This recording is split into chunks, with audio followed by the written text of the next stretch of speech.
Mr. Deputy Mayor, we're live. Thank you very much. Good evening, everyone. I'd like to call this Development Services Committee meeting to order. First of all, a couple of housekeeping issues before reading the land acknowledgement. Please silence your cell phones while in chambers. And when you come up to speak in the microphone at the podium, just adjust it so that you can speak into it clearly so that we have a record of the meeting. The Township of Oro-Medonte acknowledges that we are situated on the traditional land of the Anishinaabe people and the ancestral territory of the Huron-Wendat. The Anishinaabe include the Ottawa, the Ojibwe, and the Potawatomi nations, collectively known as the Three Fires Confederacy. It continues today as the home for diverse Indigenous peoples, including the historic Métis community in Penetanguishene. The Anishinaabe people continue to have an enduring relationship with this land, specifically the Chippewas of Rama First Nation, the Chippewa Tri-Council, and the William Treaties First Nations. The Huron-Wendat Nation also continues to pay respect and protect their ancestors and heritage on this land. We honor the Indigenous history and culture that has thrived for millennia in this territory and the treaties that bind us together as partners in a spirit of shared and sustainable, prosperous future. We are all treaty people. Our commitment begins with acknowledging the truth so that we can move together towards reconciliation. Thank you. May we have a motion to approve the agenda, please? Moved by Bard, seconded by Shell. It is recommended that the agenda for the Development Services Committee meeting of Wednesday, March 5, 2025 be received and approved as amended to revise item 7D, title as follows. 7D, Brent Spagno, Director, Development Services, Fees and Charges Update, Building and Planning Divisions. Thank you very much. All in favor of the agenda? That motion is carried. Any disclosures of pecuniary interest for this evening? Yes, Councillor Hutchison. Thank you, Deputy Mayor Lavoie. Item 6G, I have to recuse myself as I'm a part owner of property adjacent to the subject property. Thank you very much. Any other pecuniary interest? Well, should you find yourself in that situation, please declare it at that time. May we have the draft motion to approve the draft minutes of the previous Development Services Committee meeting? Moved by Greenlaw, seconded by Bard. It is recommended that the draft minutes of the Development Services Committee meeting held on Wednesday, February 5, 2025 be received and approved as printed and circulated. Thank you very much. Any concerns with regard to the agenda or the minutes? Okay, all in favor? That motion is carried.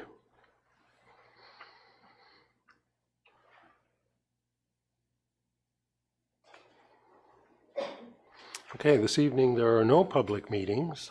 We just have public hearings. So we'll be making a decision on each of the matters tonight.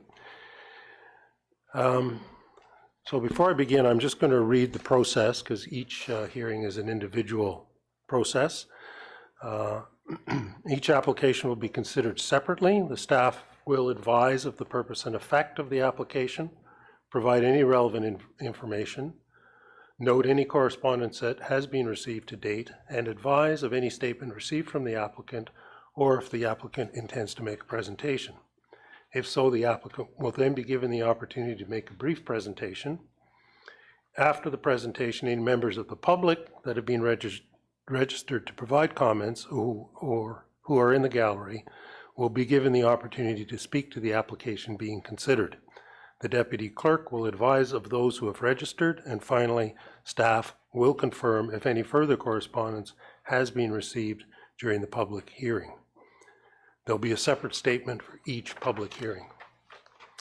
With that, we will commence with item 6A on the agenda, application 2025A03, Watford and Shackleton. The applicants are Jesse Watford and Alexis Shackleton. 2208 Highway 11 South. This public hearing is being held in accordance with the provisions of the Planning Act to obtain public comments with respect to the minor variance application 2025A03 submitted by Jesse Watford and Alexis Shackleton on lands municipally known as 2208 Highway 11 South. Please be advised that this hearing is being digitally recorded for the purposes of the creation of a public record. Only after comments are received from the public, township staff, and requested agencies will the Development Services Committee make a decision on the minor variance application. Madam Deputy Clerk, has there been correspondence received on this matter? Correspondence received from Oro-Medonte Fire and Emergency Services, February 19, Ministry of Transportation, February 19, and Township of Oro-Medonte Building Division, dated February 24, 2025. Thank you very much. I'll now turn the meeting over to Mr. George Vadaboncourt, Manager, Planning Special Projects, who will explain the purpose and effect of the minor variance application and any written statement received from the applicant. Mr. Vadaboncourt, please. Thank you, Mr. Chair. Can you hear me all right? We can indeed. Thank you. Thank you. Good evening, members of Development Services Committee. Yes, I will be presenting minor variance application 2025A03. The applicants are proposing to replace an existing accessory garage with a new accessory detached garage on a property known municipally as 2208 Highway 11 South. The subject lands are located on the north side of Highway 11 South in the Edgar Rural Settlement Area. There's an existing house on the 0.207 hectare 0.51 acre property, along with the existing detached garage and one small accessory structure. The property is currently zoned residential 1. The official plan designation is rural settlement area, and the current use is residential. Next slide, please.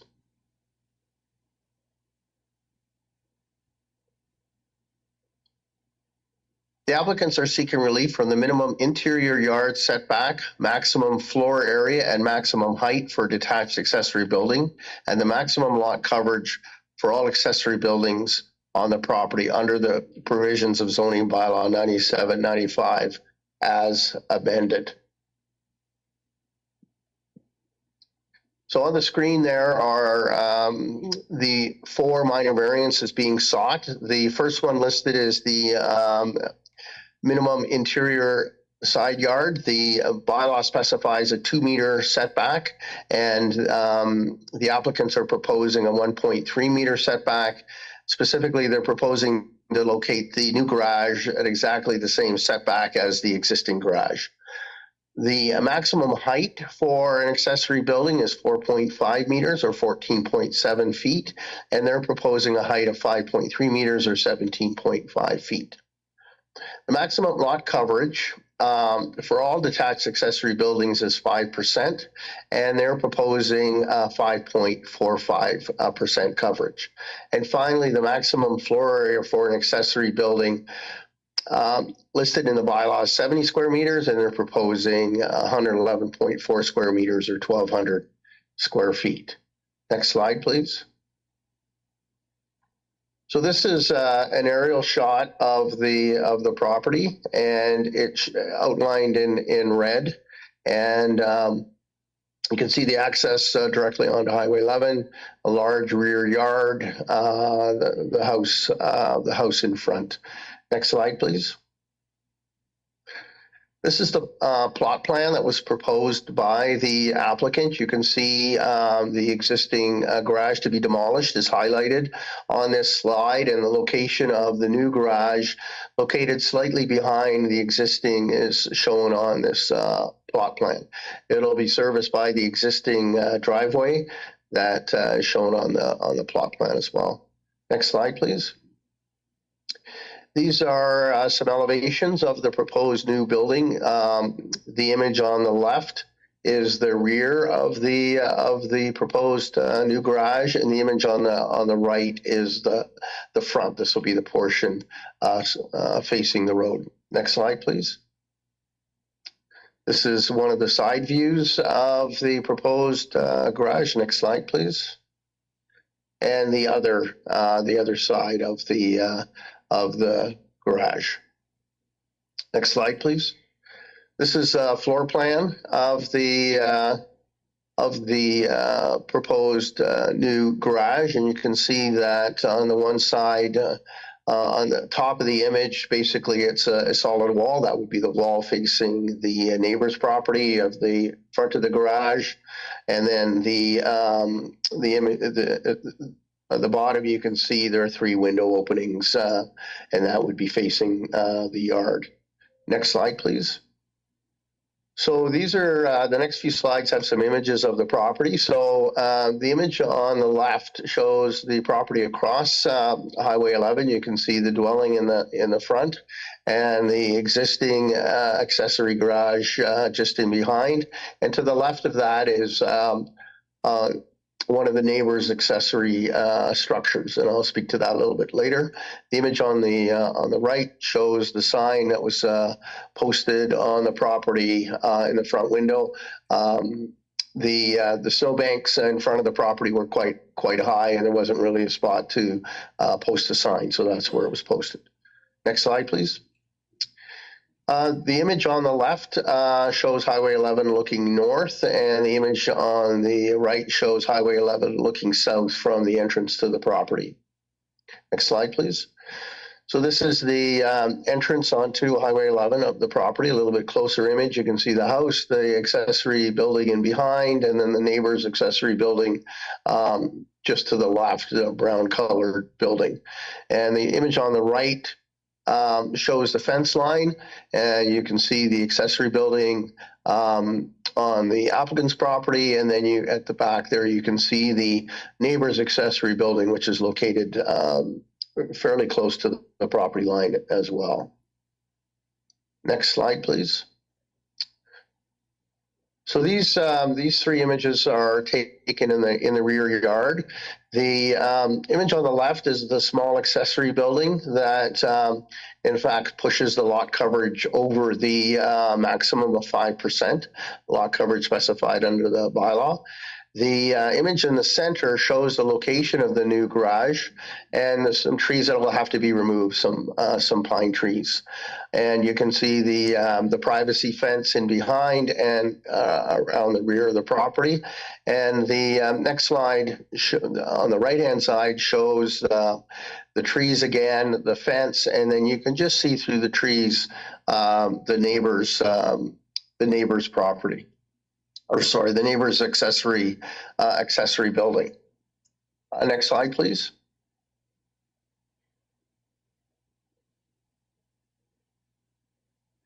So it is recommended that minor variance application 2025-A-03 submitted by Jesse Watford and Alexis Shackleton be approved on the basis that it meets the 4 tests of a minor variance under the Planning Act, is in conformity and consistent with the applicable provincial, county, and township planning policies, and represents good planning. Staff are recommending a number of conditions of approval listed on this slide and in the staff report. They are all standard conditions. We did get some comments from the fire department, and they've been attached to the staff report as Schedule 6, and they're basically information for the applicant to assist them through the demolition process, just some fire safety measures. MTO did not have any objection to the application, but just make a note of the fire department's comment. Mr. Chair, that concludes my presentation, and I'd be happy to answer any questions. Thank you. Thank you very much, Mr. Vadeboncourt. I'd now ask the applicant, Jesse Watford, if you'd please like to step forward if you have any comments with regard to the staff report, please. Thank you very much. Just step up to the microphone and state your name. I am Jesse Watford. I just wanted to thank everybody for having me here today and be available if anyone had any questions or comments. Excellent. Thank you. With that, do you have any questions or comments? No, I think it's all quite straightforward. Is there anyone registered to speak to this matter, either in Zoom or present? No, Mr. Chair, there were no additional registrations received. Okay, thank you very much. Is there anyone in chambers here other than the applicant who wishes to speak to the matter? Seeing no one. Any communication received while we were conducting the hearing? No, Mr. Chair, nothing further has been received. Okay, thank you very much. And may I hear the motion, please, Madam Deputy Clerk?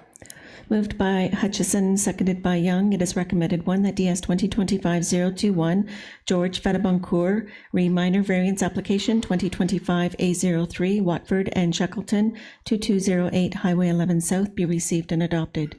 2, that minor variance application 2025-A03, specifically to permit an accessory building to be set back 1.3 meters, 4.2 feet from the interior property line, an accessory building with a maximum height of approximately 5.3 meters, 17.5 feet, a maximum lot coverage for all detached accessory buildings of 5.45%, an accessory building with a floor area of approximately 111.4 square meters, 1,200 square feet, on lands known as 2208 Highway 11 South, Township of Oro-Medonte, be approved, subject to the conditions, subject to the conditions as outlined in DS 2025-021.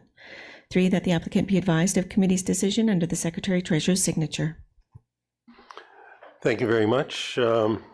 Any concerns or comments on the draft motion? Okay, seeing none, may I call the vote, please? All in favor? Okay, the motion is passed. Enjoy your new accessory building. And the committee wishes to thank all those in attendance for your participation, and a copy of the decision will be mailed out to the applicant, agent, and anyone who has submitted comments or provided oral comments during the hearing in regard to the application. With that, we can move on to item 6B. The application is 2025 A04 Sharp. The applicant is Sandra Sharp, and the municipal address is 76 Ward Avenue. This public hearing is being held in accordance with the provisions of the Planning Act to obtain public comments with respect to minor variance application 2025 A04 submitted by Sandra Sharp on lands municipally known as 76 Ward Avenue. Please be advised that the hearing is being digitally recorded for the purposes of the creation of a public record. Only after comments are received from the public, township staff, and the requested agencies will the Development Services Committee make a decision on the minor variance application. Madam Deputy Clerk, has there been correspondence received on this matter? Correspondence received from the Township of Oro-Medonte Fire and Emergency Services, February 18, Operations Division, February 19, Building Division, February 24, and Nottawasaga Valley Conservation Authority dated February 21, 2025. Okay, thank you very much for that. I'll now turn the meeting over to Andy Karaskakis, Manager Planning Services, who will explain the purpose and effect of the minor variance application and any written statement received from the applicant. Mr. Karaskakis, please. Thank you, Mr. Chair. Minor variance application 2025 A04 has been submitted for lands located at 76 Ward Avenue. The subject property is currently zoned shoreline residential in the township zoning bylaw, designated shoreline in the township's official plan, and is presently being used for residential purposes. The subject property has a lot area of approximately 0.1 hectare and currently consists of a single detached dwelling. Surrounding land uses consist of shoreline residential dwellings to the east and west, Ward Avenue to the north, and Bass Lake to the south. The applicants are proposing to demolish the existing cottage and construct a new dwelling with an attached garage, and are seeking relief to the following section of zoning bylaw 9795. The minimum setback from the average high water mark of Bass Lake. Zoning bylaw requires 15 meters for all buildings and structures to be set back from the average high water mark of Bass Lake. And the applicants are proposing 12.7 meters to the wood deck stairs to be attached at the rear of the dwelling or the lake side of the dwelling, and 13.85 meters and 14.25 meters to the corners of the proposed dwelling.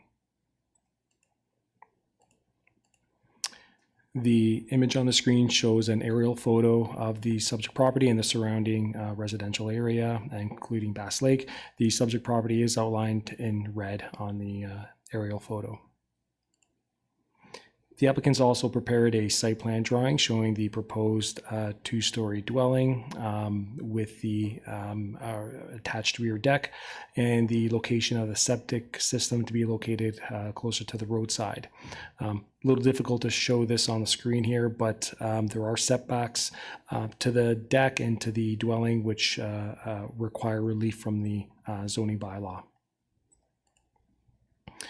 The images here on the screen show views of the subject lands, which also show the minor variance notice sign in yellow.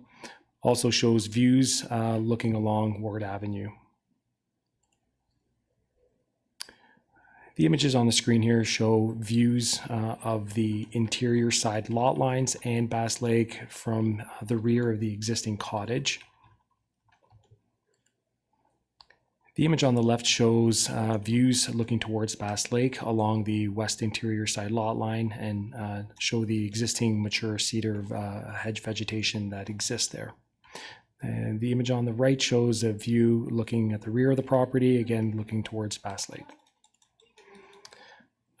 Mr. Chair, planning staff received comments from Township Building Division, and they require additional information as it relates to the location of the proposed septic system and the adjacent well locations to be shown on the drawing and also to be looked into conformity with the Ontario Building Code requirements. So on this basis, staff are requesting deferral of the proposed minor variance application to allow the opportunity for the applicant to address building staff comments.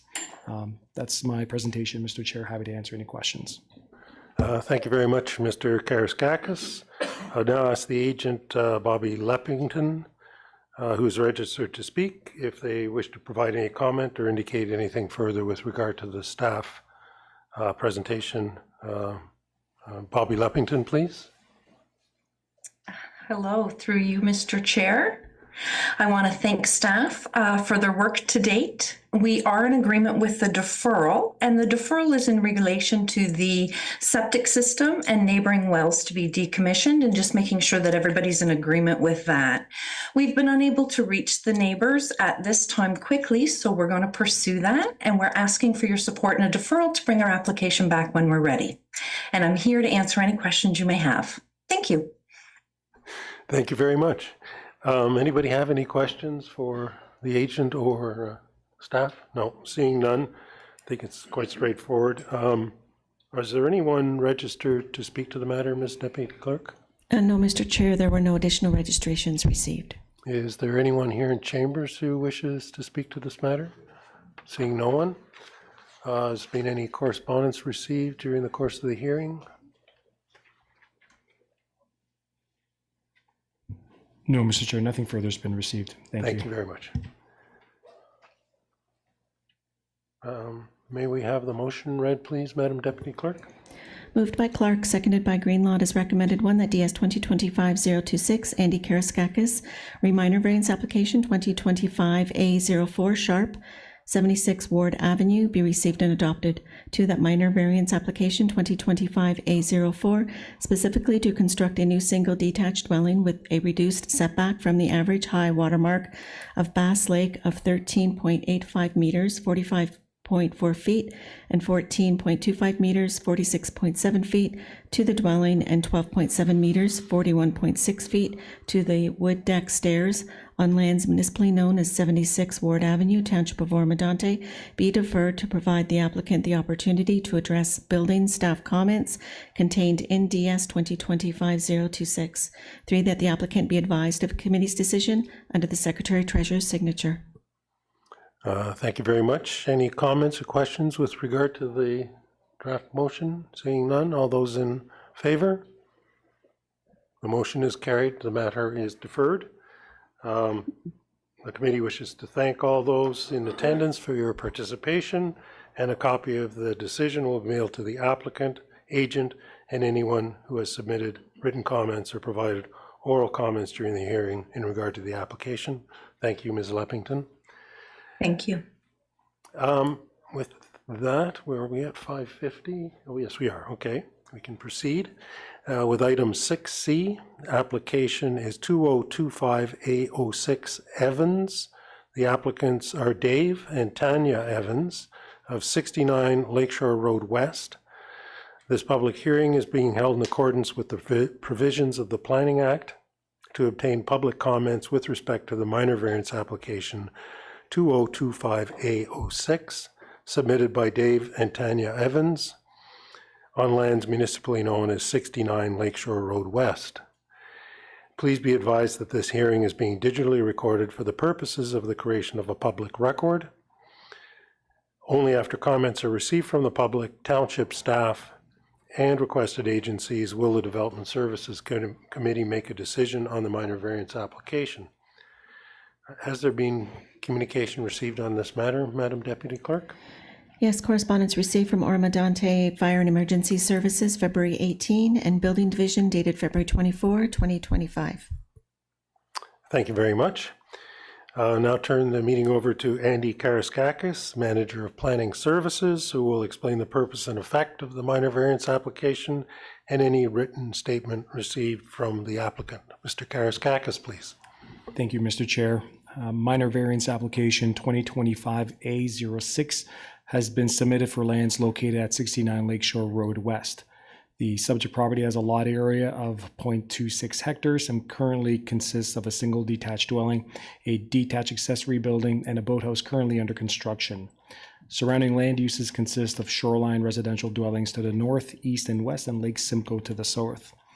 The current zoning of the property is shoreline residential and is designated shoreline in the township's official plan. The applicants are proposing to use the boathouse rooftop as a deck patio and are seeking relief to the following section of the zoning bylaw.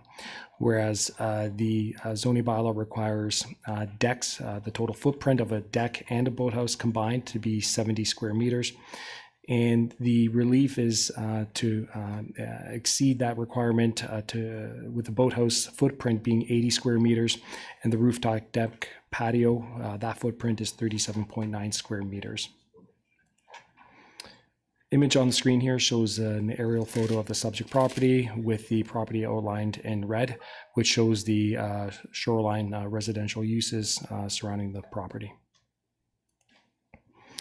The applicant submitted a site plan drawing, which shows the location of the current boathouse under construction, and outlined in red is the area that'll be proposed for the rooftop deck on top of the boathouse.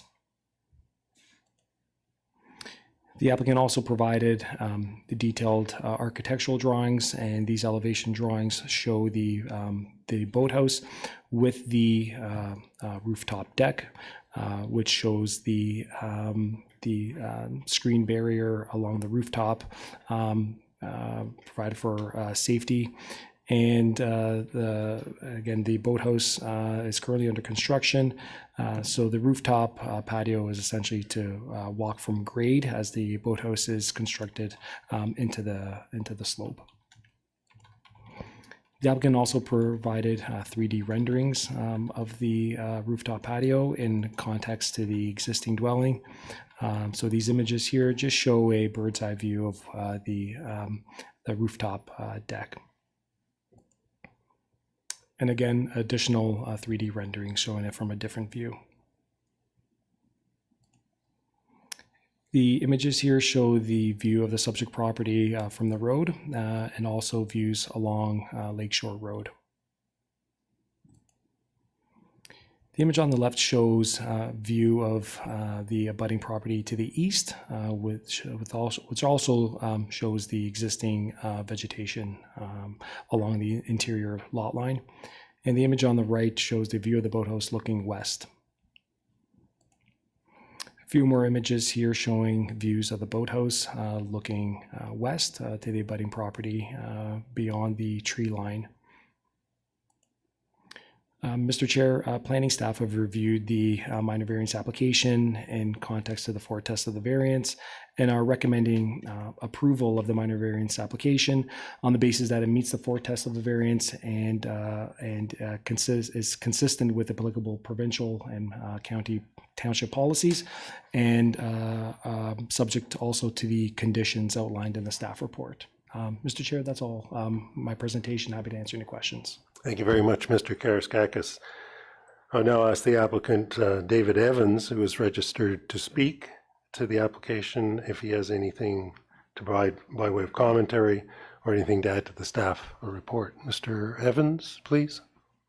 Yes, thank you very much, and apologies I wasn't able to attend in person. I don't have anything to add, but appreciate the consideration of the application. Thank you very much, sir. I was looking forward to meeting you. I thought you might be the mayor of Tiny Township. No relation. Same name. Any questions from the committee with respect to staff or the applicant? Seeing none. Anyone registered to speak to the matter, Madam Deputy Clerk? Matt Price, who's the agent for the application, is also registered. Okay, that's great. Mr. Price, please.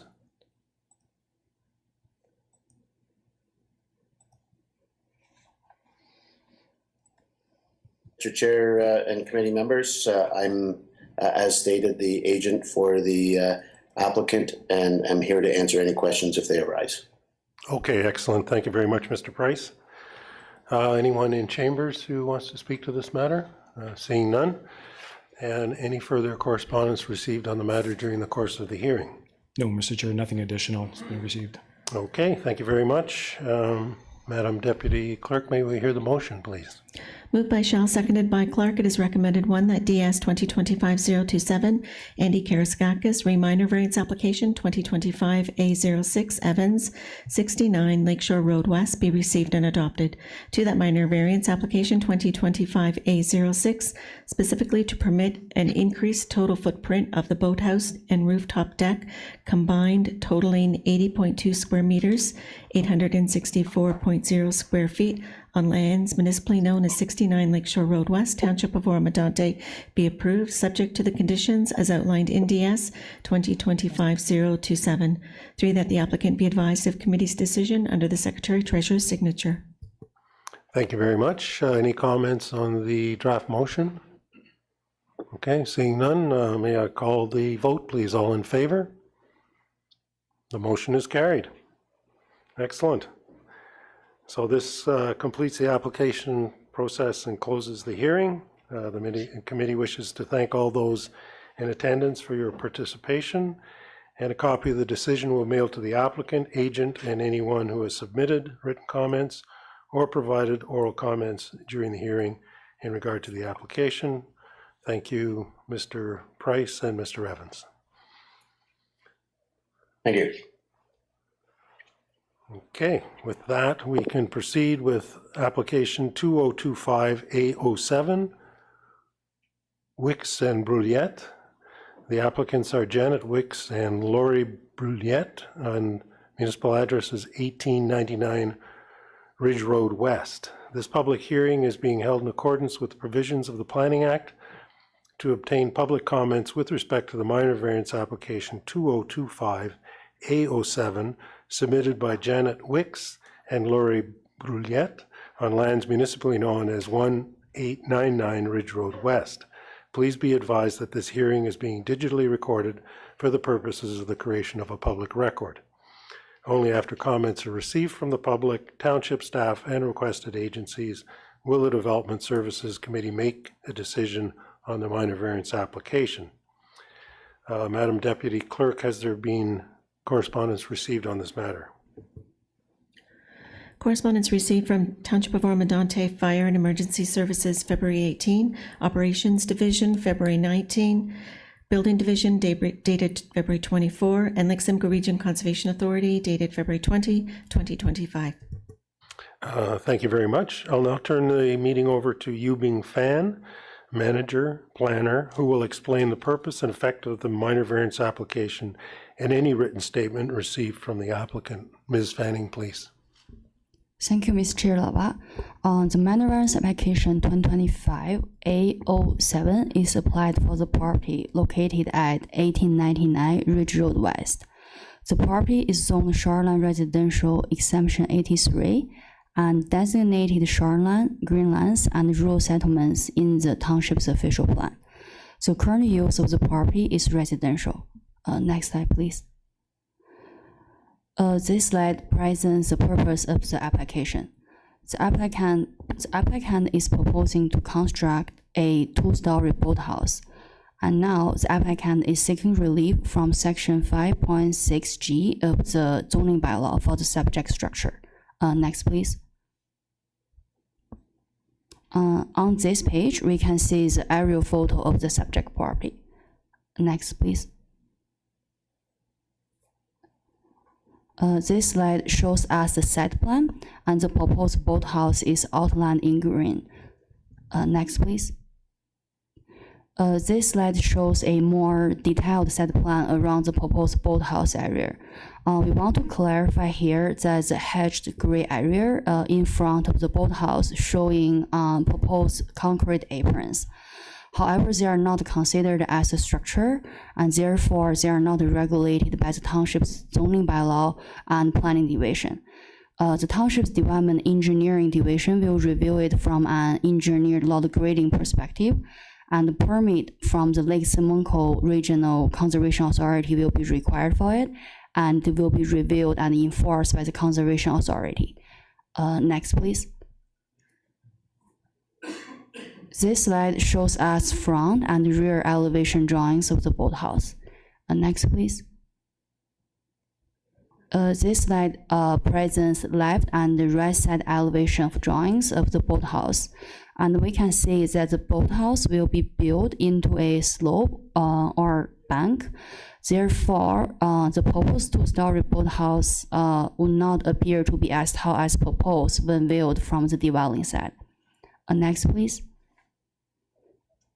These two drawings shows us the floor plan of the boathouse. Next, please. The photo on the left-hand side shows that a public notice sign has been posted on the subject property. The other two photos show the whales looking east and west along Ridge Road West. Next, please. This slide presents existing structures on the subject property, which are a single detached dwelling and a detached garage. Next, please. This photo shows the proposed location of the boathouse. Next slide, please. These two photos show us the tree hedge along eastern property line and the vegetative buffers, which can help screen the boathouse from whale. Next, please. This slide concludes my presentation. It is recommended that minor variance application 2025-A07 be approved, as the application meets the four tests of the Planning Act and conforms to or is consistent with applicable provincial, county, and township planning policies, and presents good planning. The recommended conditions are listed on this slide. They are all standard conditions. Thank you, committee members. I'm available for any questions. Thank you.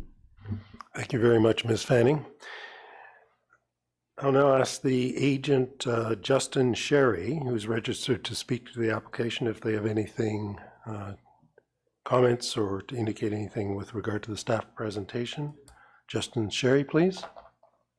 Hello, Council. This is Justin Sherry in replacement of Angela Baldwin. She's just dealing with a family matter at the moment, but if there's any questions or concerns, I can answer any questions you may have. Thank you very much, sir. With that, committee members, do you have any questions or comments or concerns with regard to this application? Seeing none. Madam Deputy Clerk, was there anyone registered to speak to this matter? The applicant, Janet Wicks, was also registered to provide comments, but I do not see her in the attendee list. And Ms. Wicks is not here in chambers. Okay. Alrighty, that's no matter, I think. Anyone here in chambers who wishes to speak to this application? Seeing none. Planning staff, any additional comments received during the course of the hearing? No, Mr. Chair, nothing further has been received. Thank you very much. Madam Deputy Clerk, may we have the motion, please? Moved by Young, seconded by Hutchison. It is recommended, one, that DS 2025-030, Yubing Fan, minor variance application 2025-A07, Wicks and Brulette, 1899 Reach Road West, be received and adopted. Two, that minor variance application 2025-A07, specifically for permission to construct a boathouse with an increased height of 8.7 meters, 28.5 feet above the elevation of the average high water mark of Lake Simcoe on lands municipally known as 1899 Reach Road West, Township of Oro-Medonte, be approved, subject to the conditions as outlined in DS 2025-030. Three, that the applicants be advised of committee's decision under the Secretary Treasurer's signature. Thank you very much. Any comments, questions with regard to the draft motion? Seeing none. All those in favor? The motion is carried. This completes the application process and closes the hearing. The committee wishes to thank all those in attendance for your participation, and a copy of the decision was mailed to the applicant, agent, and anyone who has submitted written comments or provided oral comments during the hearing in regard to the application. And thank you very much, Mr. Sherry. Thank you, Council. 6:12, 6:10, okay. With that, we'll carry on with application agenda item 6E, application numbers 2025A08, 2025B01, 2025B02, and 2025B03. The applicants being Brian Betty and Paula Beach. The municipal address is 3324 Line 4 North, and the roll numbers are 4346-010, 002-30033, and 4346-010-002-30032. This public hearing is being held in accordance with the provisions of the Planning Act to obtain public comments with respect to the minor variance application 2025A08 and the three consent applications 2025B01, 2025B02, and 2025B03, submitted by Brian Beatty and Paula Beach on lands municipally known as 3324 Line 4 North. Roll numbers 4346-010-002-30033 and roll number 4346-010-002-30032. Please be advised that this hearing is being digitally recorded for the purposes of the creation of a public record. Only after comments are received from the public, township staff, and the requested agencies will the Development Services Committee make a decision on the minor variance and three consent applications. Madam Deputy Clerk, has there been any correspondence received on this matter? Correspondence received from the Township of Oro-Medonte Fire and Emergency Services, February 19, and Building Division dated February 24, 2025. Thank you very much. I'll now turn the meeting over to Catherine McCarroll, Senior Planner, who will explain the purpose and effect of the minor variance application and the three consent applications and any written statement received from the applicant. Ms. McCarroll, please. Thank you, Deputy Mayor Lavoie. There are three properties that are subject to these applications. So there's 3324 Line 4 North and the properties that are located both to the south and to the north of it. The zoning of the properties is residential 1, exception 187, and private recreational. And in the official plan, the properties are designated Horseshoe Valley Settlement Area, low density residential. And then in terms of current uses, 3324 Line 4 North contains a dwelling, and the 2 smaller lots are currently vacant. Next slide. The applicants had previously obtained approval to create a total of 3 residential lots, and they have revised their plans and have decided to reconfigure the lots, and as a result, there will be 2 residential lots instead of the current 3 residential lots. So the purpose of consent application 2025 B01 is a boundary adjustment. Parts 3 and parts 5 on the draft reference plan are proposed to be severed from 3324 Line 4 North and merged with the property to the northeast. The lands to be severed and merged have a frontage of 10.84 meters and a total area of 0.15 hectares. And then on the 2 columns on the right-hand side, I've listed the final lot configuration. So for 3324 Line 4 North, it would have a frontage of 9.45 meters and an area of 1.3 hectares. And then the final lot configuration for the lot to the northeast includes a frontage of 53 meters and an area of 0.5 hectares. Next slide. The purpose of consent application 2025 B02 is a boundary adjustment. Part 1 on the draft reference plan is proposed to be severed from the lot to the south and merged with 3324 Line 4 North. The lands to be severed and merged have a frontage of 9.45 meters and an area of 0.05 hectares. Next slide. The purpose of consent application 2025 B03 is also a boundary adjustment, and in this one it would be part 6 on the draft reference plan. It's proposed to be severed from the lot to the northeast and merged with 3324 Line 4 North. The lands to be severed and merged have a frontage of 0 meters and an area of 0.001 hectares. Next slide. The subject lands are zoned residential 1, exception 187.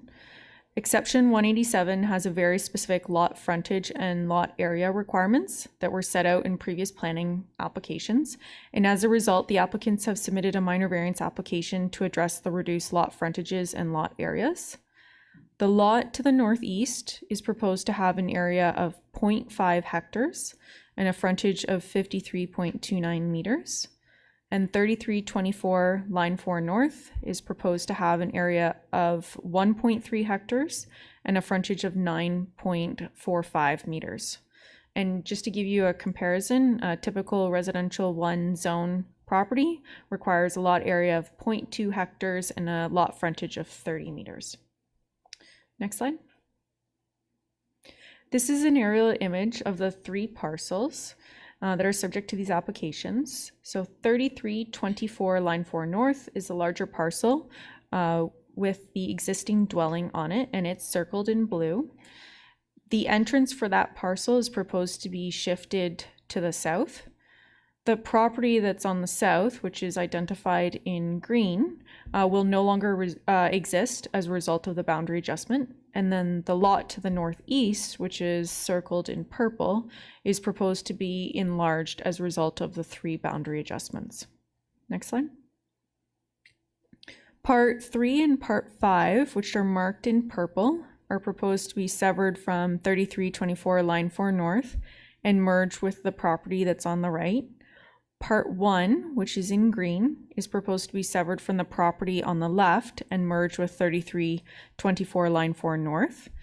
And then Part 6, which is very small and hard to see on the screen, but it's in yellow, and it's proposed to be severed from the property that's on the right-hand side and merged with 3324 Line 4 North.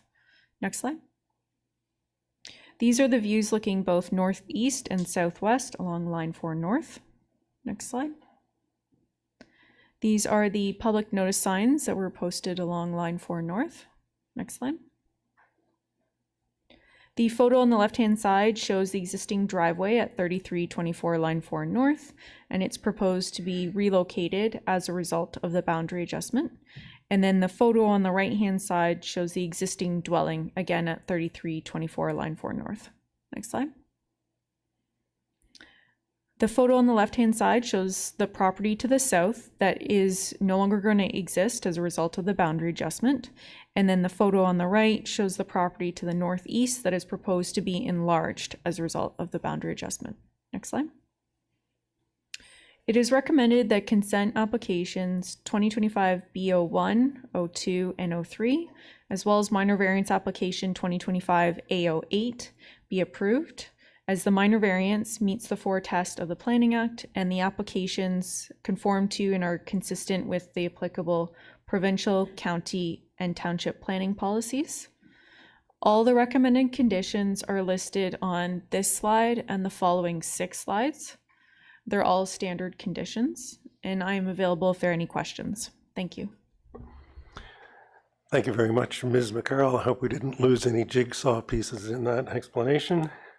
I've now asked the applicant, Brian Beatty, who's registered to speak to the application, if he wishes to provide any additional comments or add anything to the staff presentation. Mr. Beatty, please. Madam Deputy Clerk. Thank you. I don't see Mr. Beatty in the participant list as well, unless he's in the audience. Is Mr. Beatty present in chambers? No. Not seeing Mr. Beatty. Okay, that's fine. I think we understand the intent. Members of the committee, do you have any comments or questions with regard to the application? Okay, seeing none. Anyone else registered to speak to the matter, Madam Deputy Clerk? No, Mr. Chair, there were no additional registrations received. Thank you very much. Anyone who came to speak to the matter in chambers here? Seeing no one. Any additional correspondence received during the course of the hearing? No, Mr. Chair, nothing further has been received. Thank you very much. May I have the draft motion, please? Moved by Greenlaw, seconded by Young. It is recommended that DS 2025-024 Catherine McCarroll reconsent applications 2025-B01, 2025-B02, 2025-B03, and minor variance application 2025-A08, Beatty and Beach, 3324 Line 4 North, 4346-010-002-30033, and 4346-010-002-30032 be received and adopted.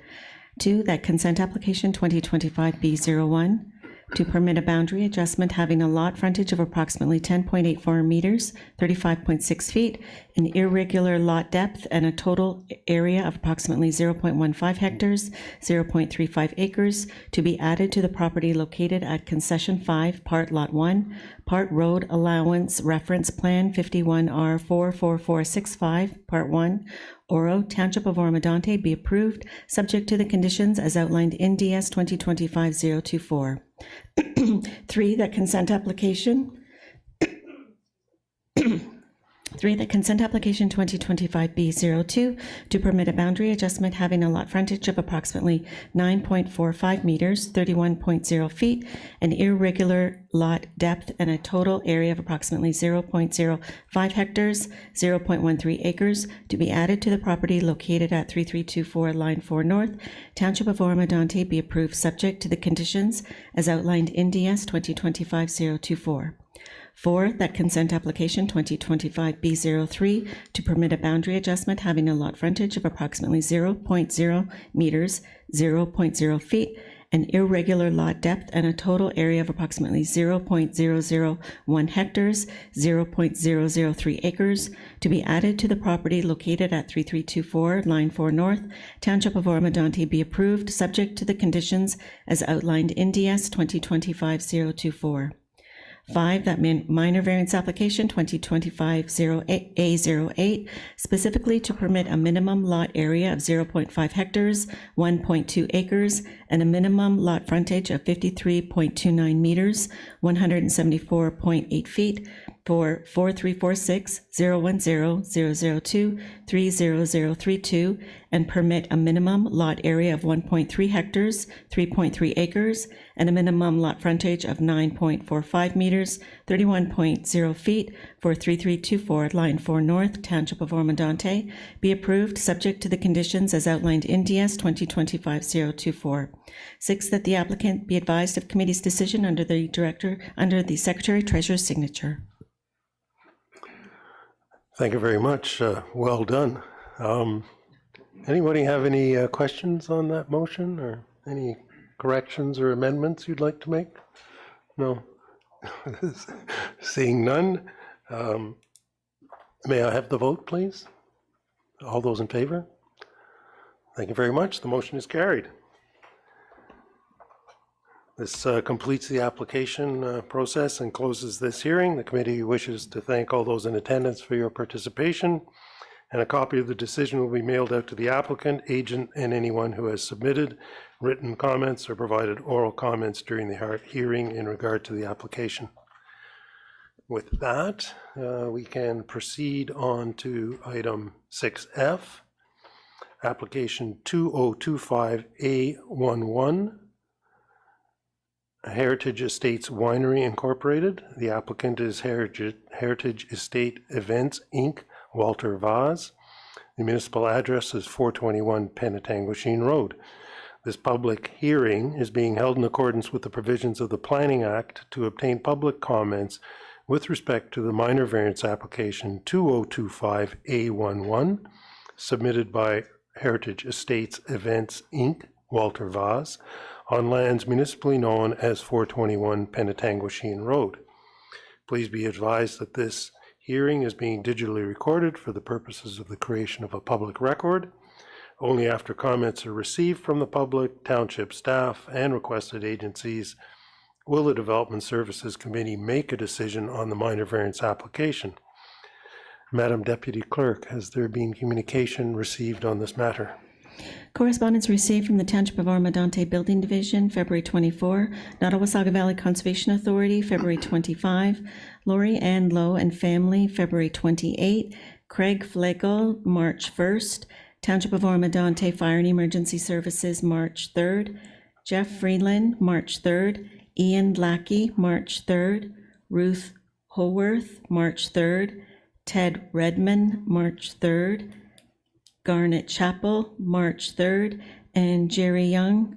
Correspondence received March 4th and 5th, 2025. Thank you very much. I'll now turn the meeting over to Brent Spagnell, Director, Development Services, who will explain the purpose and effect of the minor variance and any written statement received from the applicant. Mr. Spagnell, please.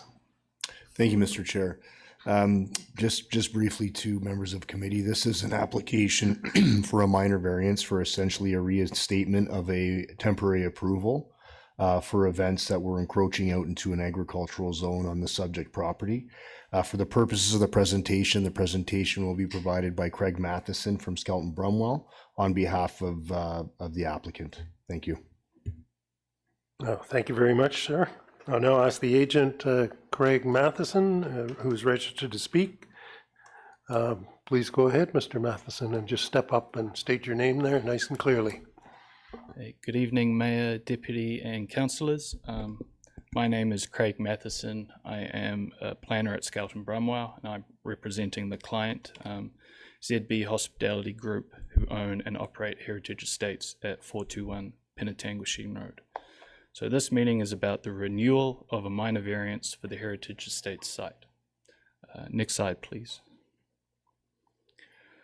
To introduce the property, Heritage Estates sits on approximately 16 hectares of land, primarily consisting of vineyards and orchards.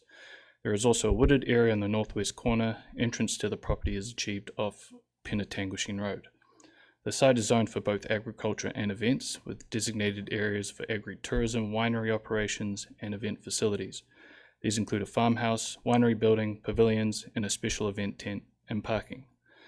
Surrounding the site are a solar farm, golf course with an event space, and mini storage business. The property is located near Highway 400 and County Road 93, which is a busy corridor especially on weekends with traffic heading to Cottages and Barry, which generates a consistent level of background noise. The closest residential neighbours are at 403 and 419 Penetanguishene Road. Next slide, please. So this is just a kind of aerial view of the property showing the tent, pavilions, and neighbours on the site. Next slide, please. To provide some context to the renewed minor variance, the site has a split zoning. Events are permitted within the ARU 264 zone, while the rest of the site is zoned for normal agricultural use. Essentially, events can be held as of right within the event zone. However, two structures, a pavilion and a concrete slab supporting the event tent, slightly extend beyond this event zone. Because of this, Heritage Estates requires planning permission to continue using these structures for events. To address this minor encroachment, the owners have agreed to authorize the use of the pavilion and event tent through a minor variance on a year-to-year basis. Looking ahead, the owners plan to establish a permanent framework through a zoning bylaw amendment and site plan agreement, which will formalize the use of these structures and allow for potential future developments, including a permanent event tent and additions to the winery building. However, since the previous minor variance has now expired and processing of the new zoning applications could take some time, the owners are requesting a renewal of the minor variance for the upcoming event season from April to the November of this year. To be clear, the request does not involve any new structures, just a continuation of what was previously approved. The conditions remain the same, including a guest limit of 250 people. However, there will be enhanced measures forming the conditions of a development agreement with the township to manage off-site effects, such as noise. Next slide, please. In support of this minor variance renewal, the client submitted a planning justification brief. This document is an update of the previous planning report and incorporates the latest planning policies. In addition, it also outlines how Heritage Estates is actively managing off-site impacts and assesses its operations against the OMAFRA guidelines, which I'll cover in the next slides. Next slide, please. So a minor variance must satisfy 4 key tests. Is it minor, desirable, and does it conform with the zoning bylaw and official plan? The renewed minor variance meets these tests. It's minor because it only extends approval for existing structures that slightly encroach beyond the zoning boundary. No new development is being proposed, and use of these structures does not impact agricultural land or increase activity levels. It's desirable because it supports the continued use of Heritage Estates agritourism and events, which sustain the winery and cidery while keeping agriculture as the primary use. And it aligns with the official plan and zoning bylaw as is explained within the planning justification brief. Next slide, please. The Ontario Ministry of Agricultural, Food and Rural Affairs, OMAFRA, provides guidelines for permitted uses in Ontario's prime agricultural areas. These guidelines ensure that agriculture remains the primary land use while allowing compatible secondary activities. One of the key criteria is that secondary uses should not dominate the site. These guidelines recommend that secondary uses should occupy no more than 2% of the total site area and provides guidance on how this is to be calculated. Following these guidelines, we calculated that the Heritage Estates secondary uses occupy 1.84% of the total site, within the acceptable limit and confirming compliance with the provincial policies and OMAFRA standards. Next slide, please. We acknowledge that 5 written complaints have been received in relation to Heritage Estates operations. Many of these concerns were related to a now withdrawn Phase 2 proposal, which envisioned a long-term expansion. Since this proposal is no longer being pursued, complaints regarding Phase 2 are not relevant. Those relevant concerns mainly pertain to dust and noise. In response, Heritage Estates has outlined measures to mitigate these impacts, which we have determined based on discussions with the township, some of which are being undertaken already and some of which are being proposed. Next slide, please. We understand that complaints from 403 Penetanguishene Road have been received because of dust being kicked up by vehicles entering the Heritage Estates property. As a commitment to eliminate dust, the client has committed to implementing a paving treatment on approximately 120 meters of the driveway, extending from the entrance to about 20 meters past the east property line of that adjoining property. In addition, as has been done prior to this paving treatment solution, the client will also continue to apply calcium chloride and oil and water suppressants to the remainder of the driveway. Lighting. Next slide, please. At the public meeting, a concern on lighting effects was raised. However, this related to structures that are no longer part of the application. And so these lighting complaints are not relevant. However, the lighting on the property consists of low-level resort-style fixtures designed to guide guests while remaining unobtrusive and minimizing impact on the surrounding properties. All event and site lighting is angled away from residents to prevent lighting pollution. So here are some of the examples of lighting at the site. So next slide, please. And the next slide, please. And the next slide, please. So it's got that low-level kind of guiding lighting around the footpath there. Next slide.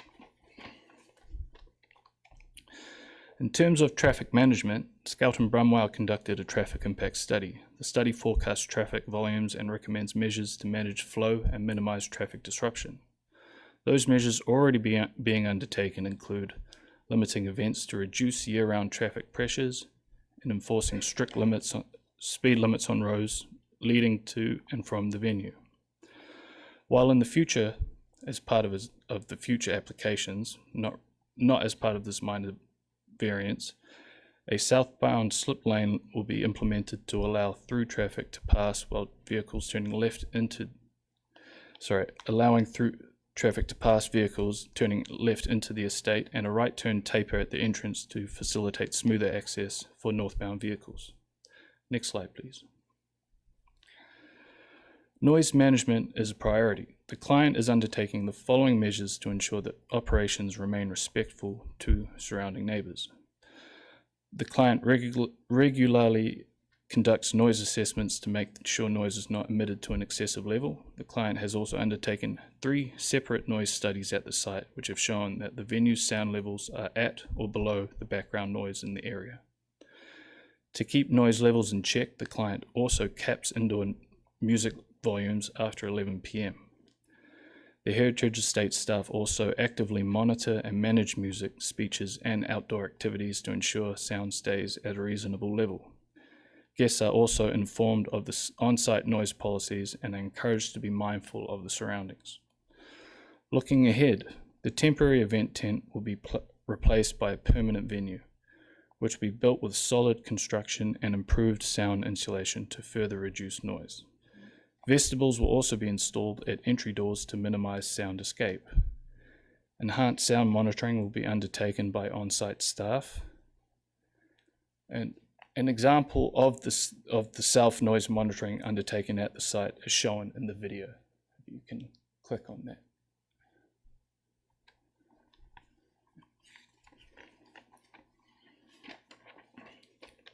that. Next slide, please. We have discussed additional noise and vibration monitoring efforts to be undertaken at the site with the township.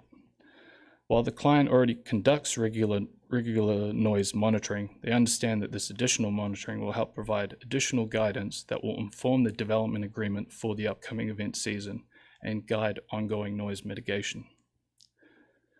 To establish an accurate noise framework, the client has agreed to allow the township to conduct a monitoring that will replicate a typical event at the site. This will be done before operations properly take place at the site for the upcoming season, and involves setting up the event tent and partial pavilions and using sound equipment as it would be during an actual event. Acoustic specialists will then record the noise levels. This monitoring will also occur at 2 actual events at the property and will be in addition to the client's own enhanced sound monitoring throughout the site. and will be done to ensure noise levels remain appropriate. In terms of vibration monitoring, this will also be conducted by the same specialists commissioned by the township to monitor the noise. This vibration monitoring will help determine whether there are vibration concerns associated with the sound system at the site. Next slide, please. So it's important to remember that the site is a valuable part of the local community. Heritage Estates employs over 40 full-time staff and supports the regional tourism economy by attracting visitors who patronize local hotels, restaurants, and businesses. The owners also remain committed to ongoing dialogue with the township and community to ensure their operations remain respectful of their surroundings. Next slide, please. To summarize, this meeting relates to a renewed minor variance, a technicality requiring permission to use the event tent and pavilion that extend outside the current event boundary. The client is seeking to renew this minor variance for the upcoming event season, which will mimic the previous minor variance. They will also be entering into a development agreement with the township which determines operational parameters and guidance on mitigation. This will serve us as a temporary arrangement while the zoning bylaw amendment and site plan agreement is being processed, which will formalize the operations at the site for the long term. The client is committed to being good neighbors and working with the township to minimize their off-site impacts. To that effect, they will seal the affected portion of the driveway to stop dust.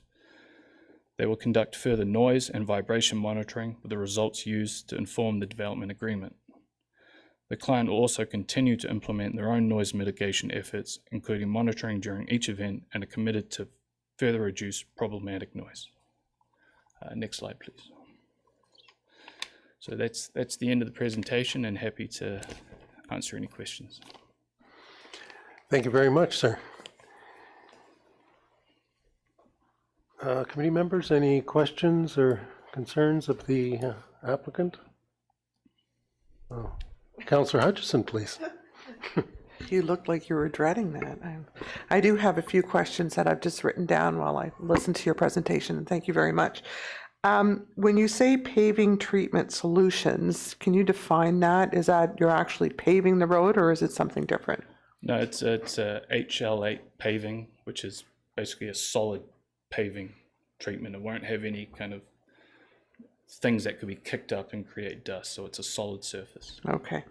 And then you mentioned a sound and vibration specialist commissioned by the township. Is that a cost to the township or to yourselves? To Heritage Estates. Okay. And my last question is, you mentioned also that you're going through the process of a zoning bylaw amendment. Is that in process at this time? Yes, we've been discussing with the township what the application will look like, and yes, this is in process. It will be submitted following this minor variance. Okay, thank you very much for answering my questions. Thank you very much, Councillor. Any other questions? Mr. Mayor, please. Thank you very much, Deputy Mayor Lavoie. Just a question. So why, because this has been before us for a period of time now, why is the event center that's outside of the parameters of where it's supposed to be, why was it built there to begin? Like, what was the reason for being in the extended area and not building it within the area it's supposed to be? That was actually before my time, so. Good evening, Council, Mayor, Councilors. We applied for... Excuse me, sir. Could you state your name, please? Walter Vaz. Thank you very much. From Heritage Estate. So when we first got on site, we came to the township with a building proposal, just for some reference of history. We were told that the process would take 18 to 24 months to complete a zoning bylaw amendment. We said, is there another solution? Township gave us a solution that we could operate a temporary tent. We applied for building permits, received zoning certificate, received a building permit for the pad that's there, a permanent pad that would be the future building. It was then deemed in 2023, the township got back to us that It was outside of the zone 264 that was there. It was our position that the zoning certificate confirmed the intent and use and area that this was being built. Hence, it's when we look at the OMAFRA and we look at the map of where it is, everything is basically in that area and it's slightly out. How that happened, we're not 100% sure. Okay, no, okay. Thank you.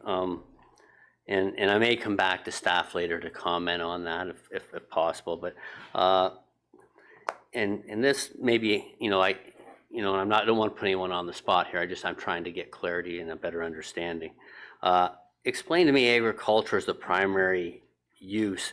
Is it simply land, or is it like, so I'm trying to find out what is the clear definition, or is there a clear definition to primarily an agricultural use? So we are a winery and a cidery. When we purchased the property in 2022, approximately 70% of the vineyard was dead. We have started replanting. As of 2022, we replanted the entire front yard. We replanted a portion of the main vineyard.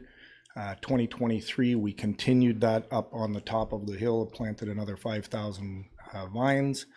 2024, we continued planting vines, and we planted 500 apple trees, trellised apple trees that are adjacent to the back of the parking area. And we have plans to continue further planting the rest of the acreage all into the east portion of the property. Okay, no, perfect. Thank you very much. And then I just help me understand the slip lanes and the turn lanes off of the county road. So how does that take place when it was technically outside of your property? It's just a cost that you would work with county to build those slip lanes? Yeah, so this doesn't form part of this minor variance application, but it will form part of the zoning bylaw amendment. So we would discuss how that arrangement would work with the township at that time. No, okay. And I just, yeah. It's a question just so I have an understanding. That's all. Sorry, go ahead. With all due respect, Mayor, I understand through some conversations that I believe once it's determined that it needs to happen, once the zoning bylaw is in place, the county contacts us, and I believe it's work that they do and it's at our cost. Okay. And I guess the one thing that's been identified is dust is one of the big challenges you're going to overcome this year. So I guess the first question I have is the distance suffice, because dust travels with wind, and does that suffice? Do we need to go further, and what would be the reason just not to simply hard top with asphalt up, other than I know it would be potentially more expensive? So we are doing a hard top for 120 meters. Now our position is that there is no dust problem. To date, we've had 0 infractions from the township. We've had 0 violations, 0 tickets, 0 other than some communication from neighbors. We've listened to that. We've taken that into account and said, let's pave it. We're going to hard pave it so that it is simply not an issue. The reason we're not paving the entire property is that we do have a zoning amendment in place that'll allow for the future permanent building. That's going to require construction. It would simply be silly to spend $500,000 paving to bring construction vehicles in to chop it all up and then have to redo it. Okay. So we've maintained that we'll continue the non-problem areas that we see with virgin oil and calcium chloride. Okay. No, thank you very much, Mr. Vaz. You know what, for now, that's all the questions I have. Thank you very much. Anyone else for questions? Oh, yes, Councillor Young. Yeah, thank you, Deputy Mayor. Mr. Vaz, you stated that you don't know what happened, why that concrete pad was poured outside of the area. Have you made inquiries? I mean, have you investigated why that occurred? I mean, you just said, I don't know what happened. I mean, that doesn't actually, our position is that it was built within the 264 zone. So until the township came back and said, no, it's outside of the zone and we need to rezone the area, our position has been that it's within the area, it's operating within the area. And through cooperation with the township, we said, yes, let's do a permanent zoning bylaw amendment and we'll make it all correct that it should be. My follow-up? Sure. Do you want to comment now, Mr. Spagnell, please? Thank you, Deputy Mayor Lavoie. And I think the key here is that there was a zoning certificate that was issued for the temporary tent structure. It just so happens that when newer information became available through updated zoning mapping and whatnot, where we were able to ground truth the geographic location of the structure on the property, that's when the issue of the zoning compliance came up. Okay, thank you very much. Your supplemental, Councillor Young? Yeah, just thank you, Deputy Mayor. So what I'm hearing is that you do know what happened. Is that correct? I mean, having heard Mr. Brinter mention it, or at least explain what occurred. So yeah, you do know what happened. As I mentioned before, we got a zoning certificate and a building permit to build, and our contractors proceeded to build. Okay, that's what I was asking, and you said you didn't know, but you do know now. Okay, thank you. Okay, thank you very much. Any other questions or comments or concerns? Okay, I do have a couple. The parking that's established on the property, is there some variance for that existing? How does that work? Because normally we don't allow parking on agriculturally zoned lands.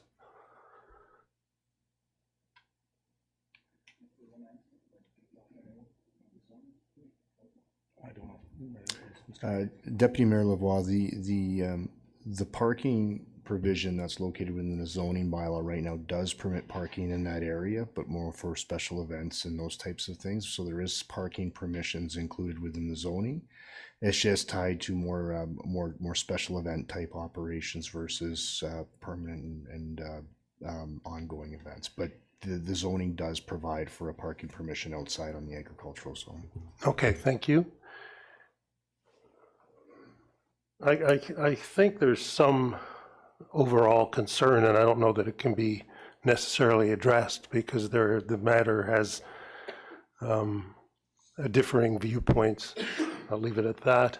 But I did hear that the concept was that the use would not dominate the site. So I think that's part of what the concern that I'm hearing is. And I guess a concern that I have is why aren't we just proceeding with the actual zoning amendment as opposed to sort of nickel and diming our way through this? I think at what time was the initial minor variance, I suppose it is, application approved for the operation that we've just had? And how did we kind of get to where we are, that we don't have a consistent understanding of what the use of the lands are? Because, one of the important aspects of zoning is that the adjacent zones won't be disruptive to one another. And I think there has been concerns expressed through writing and through emails and through vocal reports. So apparently we're here I'd prefer to see us just proceed with the zoning application, and that's when the site would be approved for its use. But I don't know if there's a commentary on that. So it's our understanding that the continued use, the minor variance, was recommended to us by council and planning, that simply the zoning bylaw amendment would not be complete in time for this season. So as you can imagine, it's an ongoing operation. The agricultural use, the wine and cider making, as well as the agritourism applications. Events can be booked anywhere from a year and a half, 2 years, to events that we book, a Friday to a Saturday, tours, tastings, bachelorettes, all sorts of uses on the site. So in an effort to make sure that we're in a legal compliance with all of the zoning and with all the uses of the property, was felt compelled to seek a renewal of the minor variance this year under the same conditions granted last year while the zoning bylaw amendment was put in place last year. If you remember, last year our minor variance required us to have our zoning bylaw amendment in by October, and we did so. And we're working through with the township and staff right now addressing the zoning bylaw amendment. So it's our understanding that the minor variance is in place this year, and if the zoning bylaw amendment comes in place, this minor variance will lapse. That's Yeah, okay. My understanding was that the previous minor variance application expired in November of last year.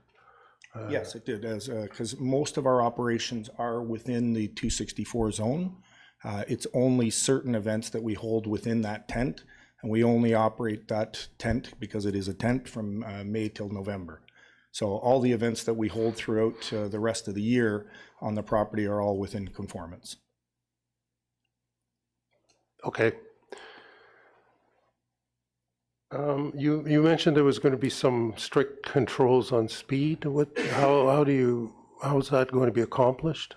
We do have staff on site this year. We're going to try and have signage put up, and have staff members there trying to calm people down. And because our fear with hard paving is that actually it will increase the speed of people coming in the property rather than the gravel road coming in, as people fear scratches on their cars, things like that. They tend to drive a little bit slower.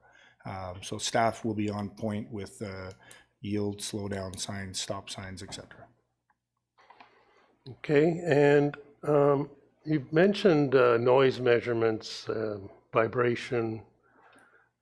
Is there an acoustic standard, an engineering standard that we could look at that will specify the sound pressure or sound volume or any of those technical aspects of sound, where the points are going to be measured, and how we can attribute whether or not there's been concern raised or a violation, or what indeed, because part of what appears to be the case with this is that council members hear that there's a lot of noise and it's disruptive and it's not good to live next to, and then we hear that we're at 44 decibels, which is basically lower than crickets.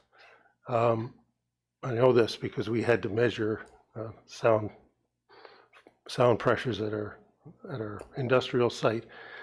So, how do we get a handle on this so that the dispute stops? So the mitigation that will, the monitoring that will take place under the township at Heritage Estates expense will basically form a decibel level that will be deemed acceptable, that will then be entered into the development agreement. And so that is kind of a binded kind of condition that Heritage Estates will need to comply with. And then obviously there will be further ongoing monitoring during actual events at the site to determine whether those are actually working and acceptable. So it's kind of a kind of ongoing process, but that initial monitoring will inform the development agreement, and then there'll be additional monitoring of an actual event, which will further inform the development agreement. If that makes sense. It does. It sounds like it's sort of ad hoc, or at this point in time, trial and error. And who would be the party who determines what's acceptable? Would that be the residents who are at the location where the sound is arriving, or like how do we reach this agreement? I think it's important to note that again, up until this date, we have 0 infractions from the town. I have a couple of emails expressing concern, which we've addressed. We've done ongoing testing from day one ourselves and not identified any major problems. We've committed to ongoing staffing levels to achieve ongoing monitoring that has not identified any major issues. If and when we do have minor issues, and I'll give an example, a bachelorette, 15 ladies cheering in pictures, we do tell them it's not ongoing. And I think the underlying assumption is that we have to abide by the town's noise bylaw, and so far we believe that we've been within that noise bylaw by example of not having any infractions. I think as an industry standard, you mentioned I don't believe there is an industry standard. I think there is a, call it an ad hoc 55 decibels is something that is annoying. We have taken the approach of trying to achieve not being louder than the ambient sound at the threshold of our neighbors. So if I'm not louder than the crickets, I'm not being offensive to anybody. And our studies ongoing, lots of them show that the crickets and the ambient sound of Highway 400 traffic, the ambient sound of Penetanguishene Road traffic, the ambient sound of neighbors conducting their own activities, the farming activities around us, all contribute to that level of ambient sound, which we're not above. Yeah, okay. I think that's it for me. Is there any other questions or concerns for Councillor Young? Yeah, thank you, Deputy Mayor. Ambient sound, I've just listened to you before. You mentioned that the traffic from Highway 11 to Penetanguishene Road. So imagine the ambient noise level during the nighttime is much lower. Yeah. Less traffic, less traffic on 93. So your music would be much louder than the ambient sound of Penetanguishene Road and Highway 11 at nighttime. It'd be quiet there, but yours is much louder than the ambient noise level of those two highways. Well, I think you're actually mistaken. I think that our sound study shows us that sound tests taken at the threshold of the houses are not above ambient. We're somewhat 450 feet away from the adjacent property.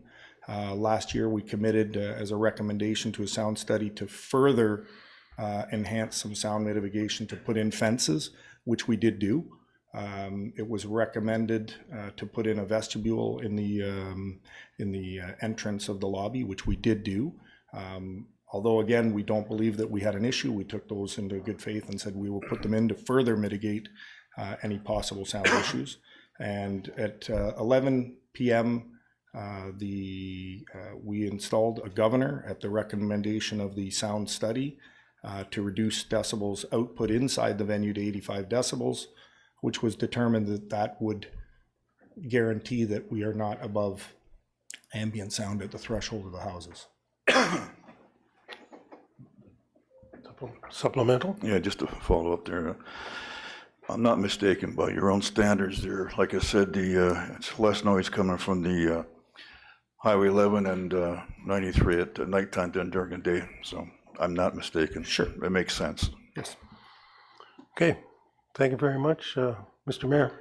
Just it's more of a comment than a question, but if you are hard topping, you may want to consider, because staff cost time or money and over time. So you may, something to maybe to consider is if you are paving up that, is put some speed humps in that will help control speed, similar to like Georgian College where they're in there year round, because it's a different, because speed bumps to buy that are removable are $8,000 a pair, which is so I think if you're going to pave it anyways, if you put some humps in, that would definitely help slow down the speed. Note received. Thank you. Okay, well, thank you very much for that. I think with that, if there's no more questions, Councillor Clark. Thank you, Mr. Mayor. Through to yourself or maybe staff, just is it appropriate for us to ask the results from staff's perspective of the previous minor variance and I think there was a development agreement for last year's minor variance as well, or is that a separate thing from this minor variance application, or would that be something that we can bring in to have an understanding of how staff believed the correspondence was from last minor variance? But in other words, how it worked out. Precisely. Staff, would you care to proffer an opinion? Thank you, Deputy Mayor Lavoie. I think just judging from the fact that we've got two sides and two parties that appear to be at odds. The measures that were taken did not deal with the entire situation, or I would say the relationship between the neighbors. It's a little bit of twofold. There was improvements, I would say, from the perspective that there was a development agreement in place that provide for enhancements to the site. Mr. Vaz is correct. You know, the vestibule was installed. We do have confirmation about the application of the oil for dust mitigation. We do have confirmation that there was a regulator put on the sound system to try to regulate the noise. So there was cooperation from the winery to that respect with respect to the terms of the agreement. Did that satisfy and did that take care of all the complaints and the concerns that were being raised by the neighbors? No, it did not. But there was an act of cooperation by the winery to move forward and meet the terms of the agreement.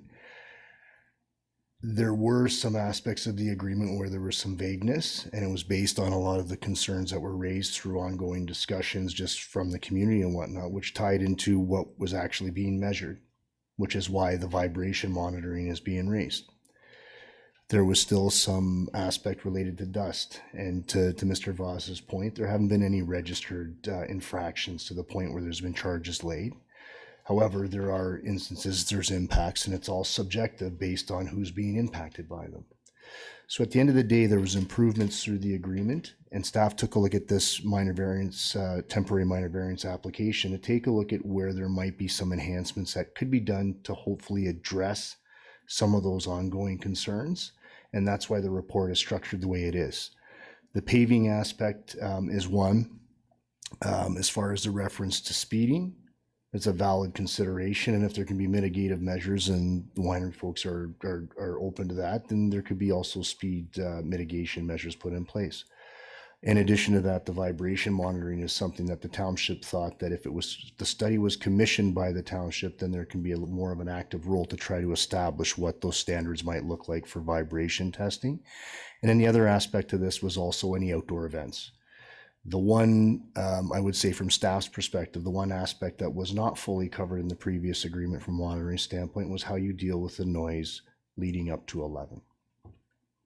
So again, this is an enhancement. So was the situation perfect? No. Did the winery cooperate and provide mitigative measures for the previous agreement? Yes. Can it be improved? The answer is yes. Like all things, they can be improved if you got ongoing issues between neighbors.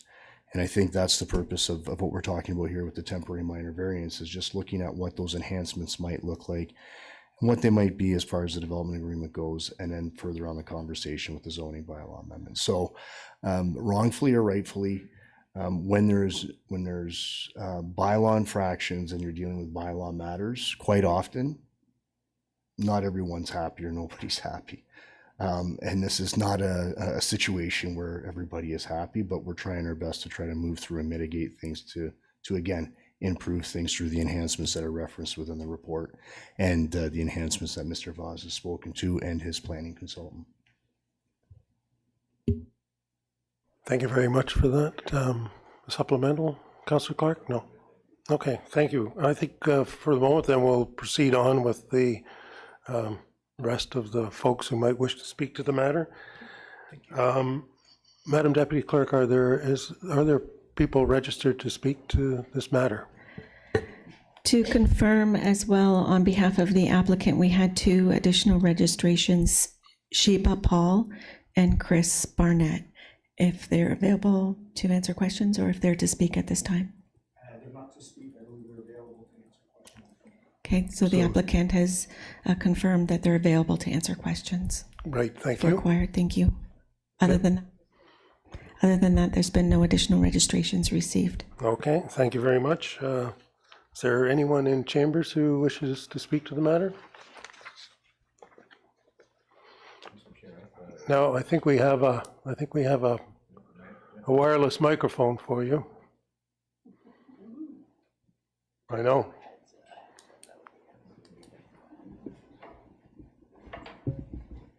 The words and music will be on the screen.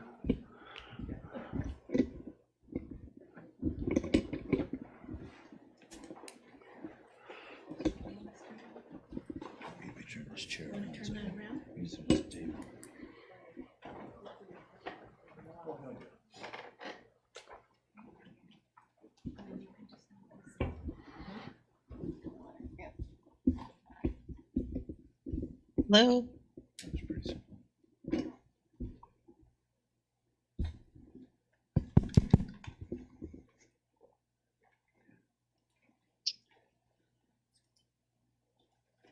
need the USB. You need the USB for any reason. Staff will have it and they'll project it. You just let them know when to advance the slide, okay? And you can just adjust this.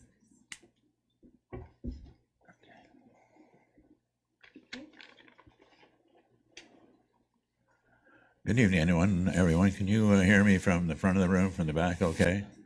All right. Well, I apologize to be sitting back here near the smoking section in the theater, but I have some limitations. Most recently, my leg, which was operated upon 7 months and 4 days ago, and it's still giving me a lot of trouble. And if I stand at one time, I run out of gas, and if I sit at one time, I have difficulty getting up. So many of you, I'm sure, have gone through similar situations, but I want to be able to make sure I can deliver what we're talking about in a compelling way without this getting in the way. Okay, sir. And if you could state your name just as you proceed. Thank you very much. Jerry Young. I live in Ward 3. I think I'm known to most of you, actually. So could we bring the title slide up? Okay. So the headline is in the third page, stated very directly, and that is a variance extension must not be granted. We're ahead of ourselves here. And why is that? Well, there was failure to deliver on the requirements in the original variance or draft development agreement. There were process issues leading up to some dates that got us into business with the first variance application. So the variance was signed on the 24th of April or thereabouts. The season began in May 11th and ran to October the 30th. The draft development agreement was tabled on November the 24th. The extension application tabled on March the 5th, and the season begins on May the 25th. So those are all well and good, but if you take each of those milestones and say, all right, how many of these were actually complied with in some reasonable manner? And the answer is very much in the minority. So the principal issues are noise and dust. There are other issues posited in the proposal.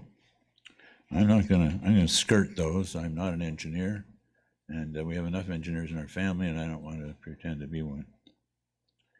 So first of all, the noise. It's continued to be in no compliance of the bylaw.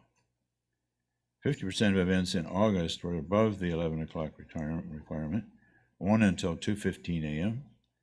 The focus has been on music, not human behavior, vehicles, the laneway speeding, extreme alleviated patrons on front lawns, where the opposition has to be compelled to mediate fisticuffs.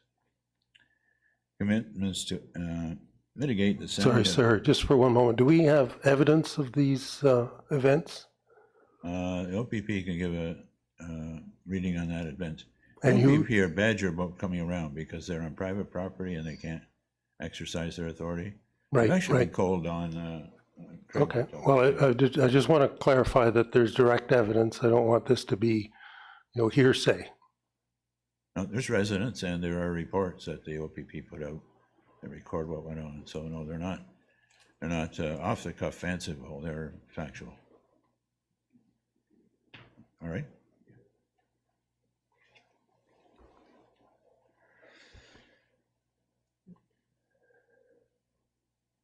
Well, here's one, a statement by a township employee, not in the room tonight, said, well, measuring sound is troublesome. Everybody has different sound thresholds. Really? Well, we're going to put some engineering expertise in here to stick into people's ears to see exactly what they receive and adjust our stuff accordingly. So that strikes me as spurious. We ought to use common sense, common attitudes, and why don't we recruit 6 people in the community who have no direct information with this, have them come around for a beverage and individually ask them to listen.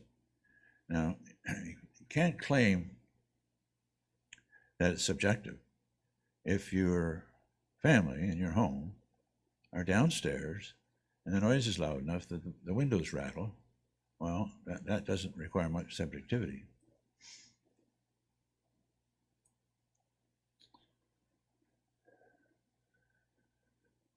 Now, the sound has been measured from across the street, which is not the primary come out onto the scene. A foundation is claimed as ambient noise is always present. These are the engineers. The contention that heritage is only enough if their sound adds to the total. Essentially a free ride. So we've got ambient silence this level. We've got independently measured sound from the facility. And if they can blend in with the ambient noise, free ride. But what does that do if a drum is being hit at 2 o'clock in the morning and there's not a lot of traffic over on the highway? Or nobody's talking about the railway. And the railway, by the way, has tracks down into Kansas City. They're not going to be too busy recently, soon. And, you know, we live about 2 clicks from 400 and 3 clicks from Horseshoe Valley Resort. We hear the trains, we hear the traffic, and it's a hum. It's not something that, I mean, it's just, the trees are up, we don't really hear it. And, you know, I was working last night, every hour, the train was going through Craighurst on the other side of the railway track. And by the way, they are under the law only supposed to be able to shut off that 5 minutes at a time. Beside the point, where we're talking about noise and measurements and impact.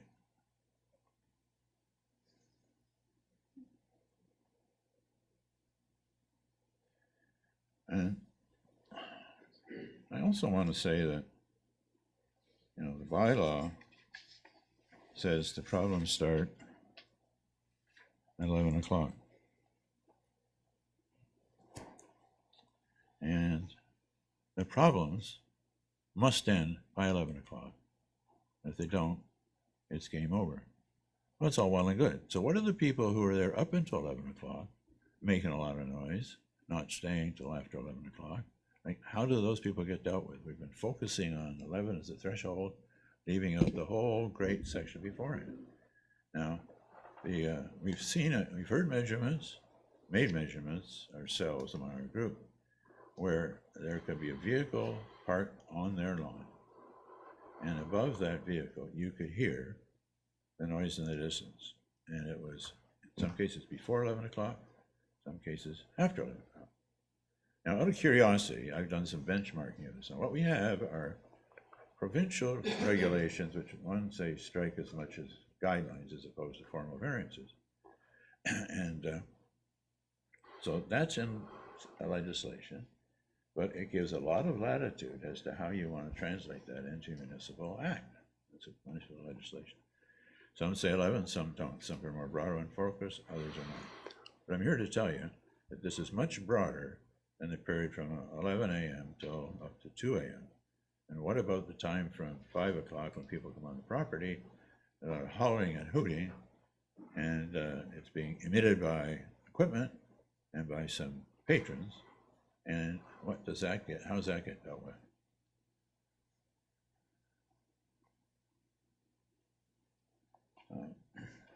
But here's a little excerpt from the bylaw, the noise bylaw.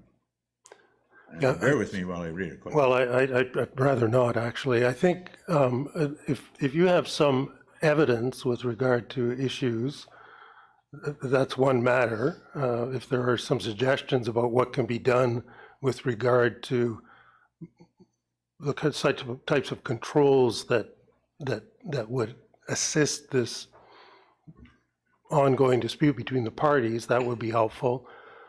I think our own bylaw people are in fact managed by the planning department, so they'll have that information available to them. So I think there's a pretty good anecdotal record. The issue is technical information that we seem to be lacking, both in terms of dust. There's no dust sampling from what I understand, and there's no accurate acoustical measurements the way there are for Burroughs Creek.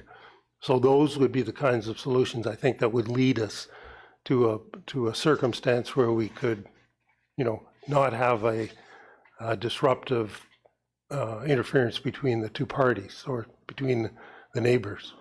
And we don't have noise legislation prior to 11 o'clock, so we can't deal with that within the context of what we're here to listen to tonight. If someone wants to come and make a deputation about, noise control before 11 o'clock, I think council's more than welcome to hear, but this is not the place for it. So is there direct evidence? Yes, I can show you a handwritten diary on a steno pad. Perfect. If you could submit that, that would be excellent. And then we have another document. Maybe, could you get a little closer to the microphone or move it closer to you, please? Can't sir? wave my arms and talk at the same time. It's too complicated. We have a handwritten diary, and then we have what I've described as a history lesson that goes all the way back to the beginning, takes the headlines, adds some prose and facts by Craig, who has the information. I produced it into what I've called a history document. I've offered it to planning once, and they rejected it. Now, I have to tell you, my office, because I had a short period of time to do this, is not the neatest place in the world, because I can't find that document at the present time. But if as what I do, I'll make it part of a submission. Separate submission, is that what you're seeking? Well, if there's evidence around this that would help inform the situation so that we could make a decision on how to mitigate the impact from this event establishment on the neighbors, that would be, I think, helpful to the parties. Okay.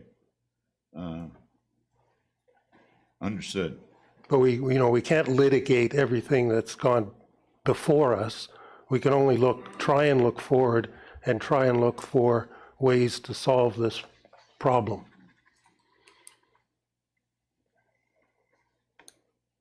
Let me address dust, which was mentioned earlier. So the gravel laneway is access to the entertainment area, and it goes a certain distance, about, 200 clicks. Fork in the road goes over the entertainment region, straight line goes to a resident at the end of that drive. So in the previous variance, there was a plan to put some sort of hard substance in the driveway, add to it sophisticated chemicals, I won't try to explain them, and have it monitored weekly, and if it needed more chemicals, I'll put more chemicals on it. Now, there wasn't somebody showing there on the first of each month. Some complaints were made, and up came a tractor with water on the back. Now, it's a pretty cavalier approach to what they should be doing. Yes. Yes, Mr. Mayor. Just if I can I'm going to try and I think what may be best would be, because from what I've heard when this property has come before us a number of times, there are some key issues that need to be somehow overcome or mitigated in order not to be as intrusive upon the adjacent properties or the properties in the area. And they seem to be noise, speed, and dust. So I think what we need to do is address what are the top three issues that are negatively impacting the adjacent properties, in order that we can provide and build the solution moving forward. Because I think at the end of the day, this council is mainly focused on solutions.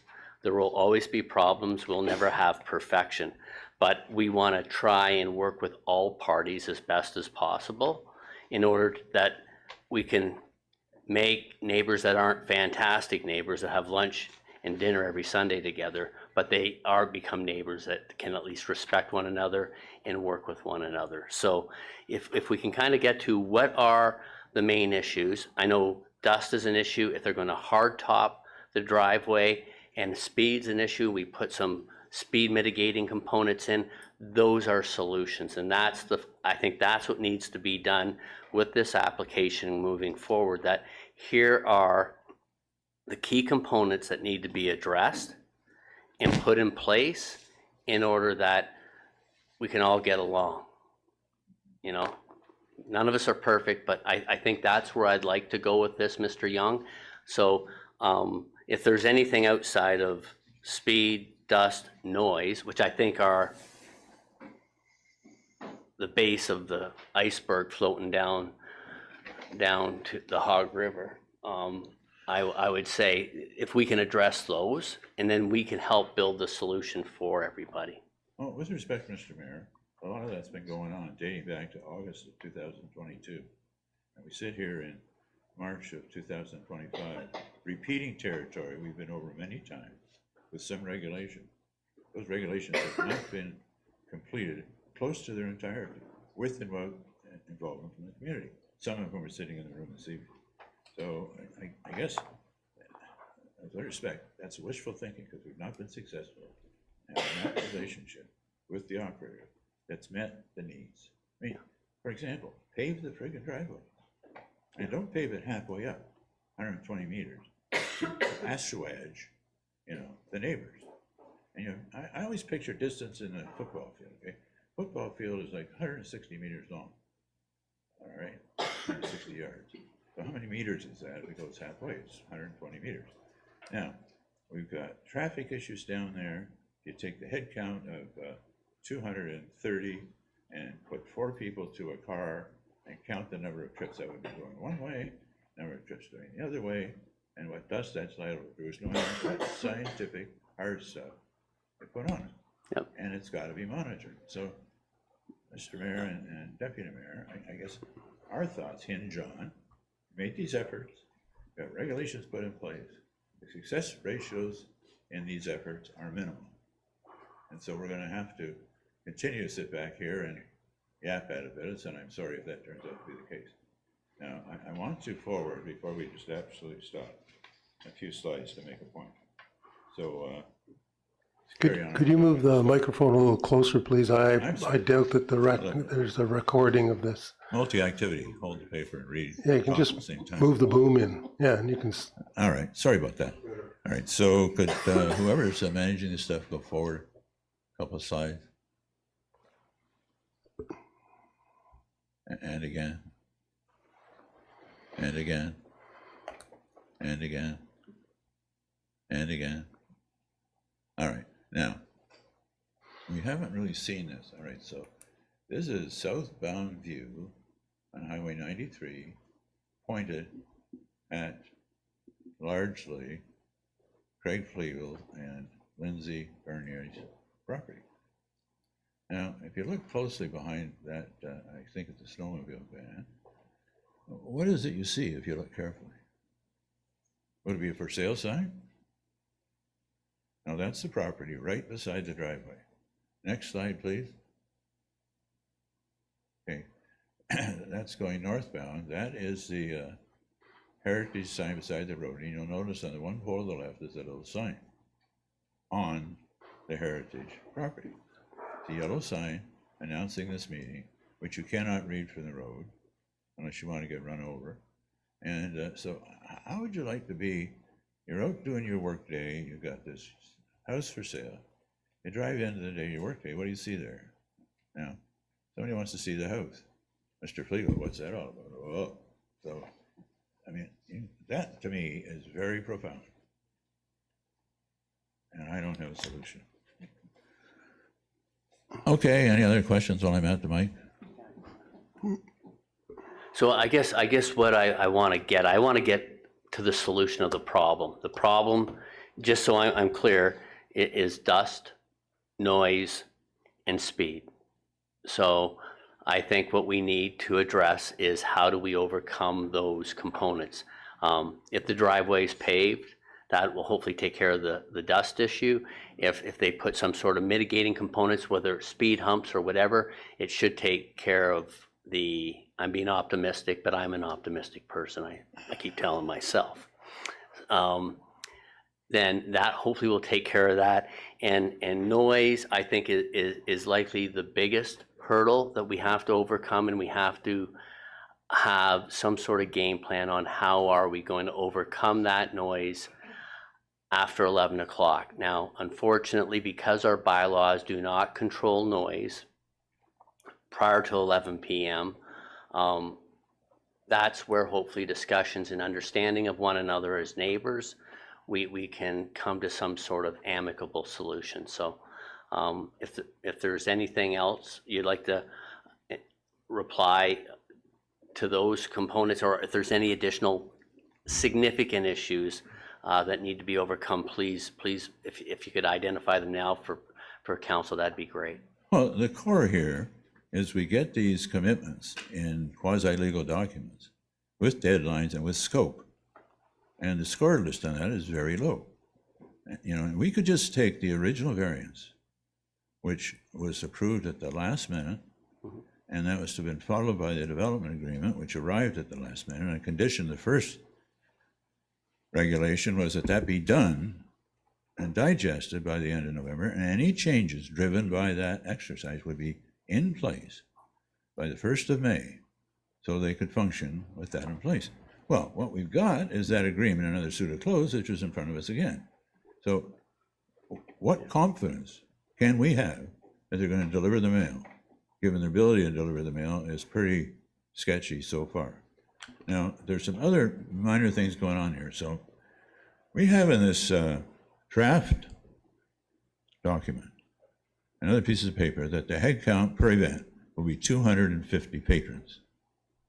All right, I can show you promotional material that says, guess what, 300. I can show you another piece of material that says, guess what, 500. And if you want to wander around their website, you'll see all that. Now, why would you possibly have the temerity to have this 250 in front of us and the other material have these other actions and options you're trying to take? I mean, I'm not going to get personal about this, but look at the facts and the actions here, guys and gal. Like, they don't deliver the mail that they're committed to deliver. And that's been their history. And please help me understand how that history is going to make a dramatic change, so we don't have another one of these discussions in here and there's still big holes in the operation. Okay, let me interject at that point. I think we probably need to hear from some other residents if they're available to speak. Mr. Vaz, we've already heard from you, and I'd like to hear from what other residents might have to say with regard to these comments. And I think what I would try and stress here is that if we can, get measurable outcomes, so that, if we're dealing with a decibel level, whether it's measured by volume or sound pressure, that's what we agree to. And that's what we can measure, that's what we can stick to, and that's what we can enforce. But if we're just trying to enforce anecdotal information, it's not going to work. We're going to end up exactly where we are today, Mr. Young, you're right. So, let's get to something concrete. So if anyone else would like to step forth and speak to this issue, I appreciate that. Thank you very much, sir. Please come up and state your name.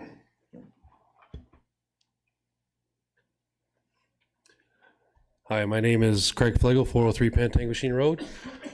I don't really have too much to add, as I've already spoke at volume about this over the years. If anyone really wants to know why that building is put outside,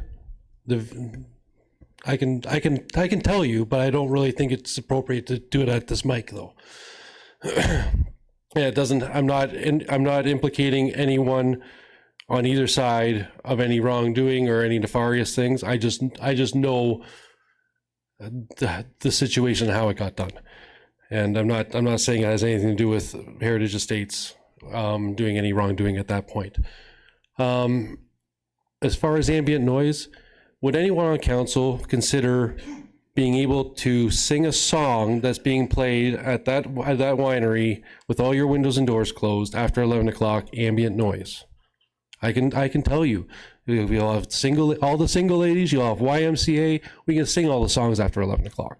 I don't really consider that ambient. That's just my personal thing. And I think if any one of you were trying to go to sleep and you could sing the songs that were being done outside of your property, you wouldn't agree with that either. Other than that, as far as the town staff goes, we've all our confidence is in the town staff, councilors and mayor, is up on our front lawn right now. It's absolutely disgusting that we have to take this this action after living there for 16 years. And we love the property, we love our neighbors, but we know it's coming, and we know that we're going to be told that we're lying, even though we send videos and we send measurements and we send this and we send that. The burden of proof, if you guys ever want to, and go to the OOT, every single one of you has emails that has enough evidence to validate not putting this minor variance through. But unfortunately, I think it's just a matter of time, and I have to do what's best to protect my family, and that's why things have happened this way. I hope I'm wrong. I hope some resolution gets fixed for the other neighbors that also have major issues that unfortunately just don't want to speak up on the matter anymore, or are tired. Yeah, and one thing I'll add is it was the previous council that the whole that whole building outside the ARU went under with Mayor Hughes. Anyways, that's it, guys. Thanks. Thank you very much, sir. Anyone else wish to speak to the matter? Yes, please come up. Yeah. My name is Peter MacArthur. I live in Ward 3. I've got some comments that I'd like to make. Specifically with regards to the noise issue. And I also want to say initially that no one has an issue with the premise of the business whatsoever. You know, I enjoyed running the business there, but we complied with all of the township's noise bylaws, planning rules, etc. So I just wanted to point something out, because there's always a lot of talk about dB levels, noise vibration, but that's not what it says in the noise bylaw itself. In Schedule A of the bylaw, these are the noise prohibitions: persistent howling, calling, whining, or other similar persistent noise, making by any domestic pet or any other animal kept or used for a purpose other than livestock. B, noise made by yelling, shouting, hooting, singing, or other boisterous activity after 11 p.m. and prior to 6 a.m. of the following day is prohibited. The operation of any construction equipment without an effective exhaust or intake muffler device. Noise caused by the erection, demolition, alteration, or repair of any building. And E, most importantly, noise or sound made or created by any radio, stereo, phonograph, public address system, sound equipment, loudspeaker, musical instrument, electronic device, designated to amplify sound, or any other sound producing equipment, when the equipment is played or operated in such a manner that the sound or noise made or created thereby disturbs the peace, comfort, or repose of any person. So in your own noise bylaw, this is your noise bylaw, okay? And there's nothing in here about dB levels whatsoever. It's about a neighbor's ability to enjoy their property. It's got nothing to do with dB this or vibration that. This is your own bylaw. Okay, so in enforcement, it says here, no person shall hinder or obstruct. Okay, the enforcement of the bylaw shall be conducted by an officer upon receipt of a complaint. Yeah, excuse me, sir. No, you excuse me. This is a public hearing, sir. Well, it's a public hearing meant to address the I am addressing the issue of noise. You're not. You're not addressing. This is your noise bylaw, sir. You could read any part of the bylaw. It's not helpful to moving the matter forward. We understand we have a bylaw. We also understand that we have a Burroughs Creek. Well, then you understand, sir. You understand that there's no reference to dBs in your bylaw. So why are we consistently talking about dB level this and noise vibration that?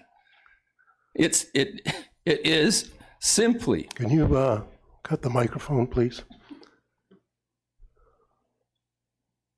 Listen, all we're trying to do here, we understand what the bylaw is. We have bylaw enforcement for that purpose. But they're not enforcing your bylaw, sir. This is not the place for that issue. If you have if there's a concern about how the dissatisfaction with the performance of the township, that's another matter. It's not for here. Oh, this is about setting a precedent. You're setting precedents by allowing the breaking of your own noise bylaw. It's precedent setting. We have events in other locations in the township.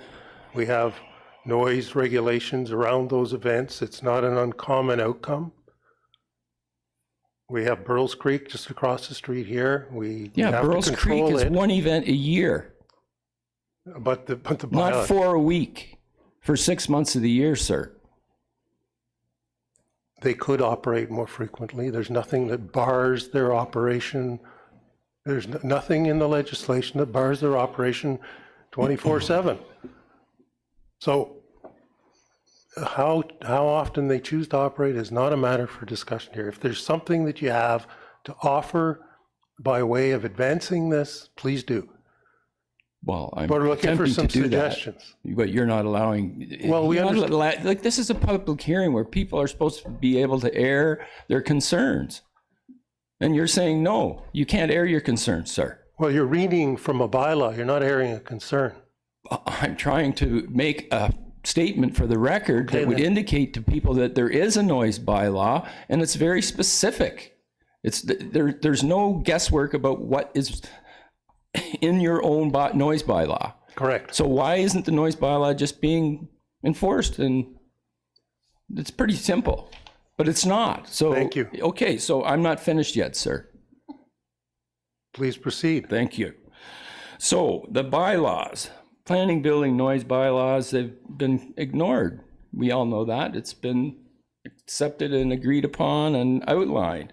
Now, originally, last March 16th, it was a application for a temporary minor variance. And of course, a temporary minor variance isn't a thing that is a thing. There's no other municipality that's ever even had a temporary minor variance. Now, in this meeting, it's referred to as a minor variance. So it's more from a temporary minor variance to a minor variance.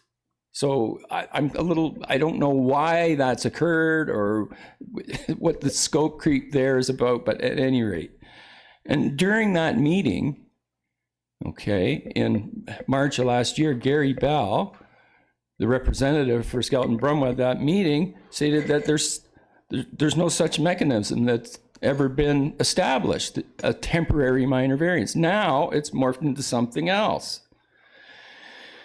You know, so, and I think here's my other major concern. So the proponent's own consultant has identified that turning lanes are required. And we've got potentially 250 people, 100 plus cars coming in over a half-hour period. So now that the requirement has been established that this must take place, what happens if there's an accident there in this coming summer and someone gets killed? Whose responsibility is that going to be? Since the township knew that this was a requirement and that the proponent also agreed that it was a requirement, but it's not happening. I believe the road is a Thank you very county much. road. I appreciate your time. Thank you very much. I do understand the road to be a county road, and I don't believe the county has provided any restrictions based on any traffic reports we've had, so I guess that's an answer to your question. Yes, Mr. Mayor. Simple question. I just want to bring clarity to some comments. So if Mr. Spagnol could maybe kind of provide clarity as to the fact that temporary minor variances is not something that this is the first and precedent-setting temporary variance, and what's being applied for, I believe, is another temporary application in order to get to where the application isn't finally fully improved and move over the finish line, if that's the path. Thank you, through you, Deputy Mayor LeBlanc, to Mayor Greenlaw. The Planning Act does allow for minor variance applications tied to a development agreement or an agreement of such, which is what was facilitated through the approval by Development Services Committee early March of 2024, and is what is being contemplated through this application process that's before committee tonight. Okay, thank you. Okay, thank you very much. Anyone else who wishes to speak to the matter? Oh, Councillor Young. Thank you, Deputy Mayor. Just one question for Ms. Vaz. The driveways, having heard you, the planner there indicate that asphalt was going to be laid on that long gravel driveway into the area where you have these functions. Has anybody been contracted as yet through your company to do that? I understand it's the winter time, they can't do much here, but you have the opportunity here to contract ahead of time now. So it's almost like number one on the list type of thing. Have you contracted anybody yet to address the speed, to address the dust? To your answer, Councillor Young, so speed was actually never identified through any process with the township. It's actually something that I brought up tonight in looking at contracting. So speed has never been an issue raised with the township. It's our internal view that we believe that paving it will cause some speed increase, but the majority of what we looked at was dust mitigation. The paving has been contracted through Road Ready Paving. They are under half restriction load until I believe March 31st or 30th, sorry, something like that. So they will, the endeavor with the township is that it will be completed before the season commences. Can I rebut a couple of things, or is that appropriate? Yeah, I think if you could keep your comments fairly. Absolutely. I don't want to invite, I think we understand what the issues are here, and I sort of have them more as noise, speed, dust, behavior, and traffic. But if we, we're going to have to work towards solving those issues going forward with this application. Absolutely. So I think in our application, we've committed to the township. Their request was to do a further sound study. That was something that was supposed to be completed last year, which we agreed to foster the cost of that, and the township would hire their own acoustical engineer. We've agreed to that again this year to do that on their basis. We furthermore requested that they come on site prior to the season starting, and we will do a mock event so that they can see how we operate, what we operate with, etc. See if we identify any issue prior to them bringing the acoustical engineer on for 2 events of their choice. So I think that alleviates any issue of whether it's our sound study or some, the township will be fostering that. I think I'd just like to reply to claims of inebriated people walking on the property and OPP complaints. I would like to point out that we believe under Freedom of Information Act that, at this point in the process, there is one complainant fostering hundreds of complaints. And we also don't think that that's fair that we're getting singled out from one specific place. We have reached out to all the neighbors. We have tried to foster an open dialogue with everybody, including the new owner of Peter MacArthur's old property that is one of our closest neighbors. Physically, our closest neighbor is Ted Redman, who has expressed support. Lorianne has expressed support.